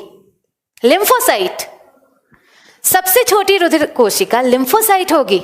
अच्छा आप लोग ये बताएं, लिम्फोसाइट किसका पार्ट है? लिम्फोसाइट किसका पार्ट है? WBC का। लिम्फोसाइट WBC का पार्ट है, और WBC कितना भी छोटा होगा वो RBC से बड़ा होगा। आपका WBC भले कितना भी छोटा हो गया, वो हमेशा किससे बड़ा होगा? RBC से बड़ा होगा। RBC किससे बड़ा होगा? प्लेटलेट से बड़ा होगा। तो यहाँ पर सबसे छोटी कोशिका लिम्फोसाइट होगा कि प्लेटलेट होगा? प्लेटलेट होगा। याद रखिएगा लिम्फोसाइट सिर्फ सबसे छोटी WBC है, सबसे छोटी WBC है लिम्फोसाइट, लेकिन पूरे ब्लड में सबसे छोटा कौन सा होगा? तो पूरे ब्लड में सबसे छोटा कौन होगा? प्लेटलेट। इसलिए हमने आपसे ये क्वेश्चन पूछा था क्योंकि हमें पता था इसमें आप लोग कंफ्यूज होंगे। कंफ्यूज नहीं होना, सबसे छोटा प्लेटलेट होगा, लिम्फोसाइट सबसे छोटा ब्लड सेल नहीं होगा। क्यों नहीं होगा? क्योंकि लिम्फोसाइट किसका पार्ट है? WBC का, और WBC कितना भी छोटा हुआ वो हमेशा बड़ा किससे होगा? RBC से। तो ये हो गया हमारा इसके बारे में। अब चलिए नेक्स्ट देखें। तो ये किसके अकॉर्डिंग हमने बताया था? साइज के अकॉर्डिंग, साइज के अकॉर्डिंग। लेकिन अब अगर नंबर के अकॉर्डिंग बोला जाए, इनमें से किसका नंबर कम होगा, किसका नंबर ज्यादा होगा? तो देखिए जितना भी आपका WBC होता है, WBC में नंबर के अकॉर्डिंग सबसे ज्यादा आप लोग का कौन पाया जाता है? वो पाया जाता है न्यूट्रोफिल। नंबर के अकॉर्डिंग न्यूट्रोफिल पाया जाता है। और पूरे WBC का 60 से 70% हमारा क्या होता है? ये होता है हमारा न्यूट्रोफिल। तो जो भी हमारा WBC है, जैसे मान ले किसी में 10,000 WBC है, तो 10,000 WBC में से 6 से 7,000 WBC क्या होगा? हमारा न्यूट्रोफिल। जबकि इनमें से सबसे कम नंबर किसका होता है? ये होता है बेसोफिल का। और बेसोफिल सिर्फ और सिर्फ पूरे WBC का कितना होता है? 0.5 to 2%।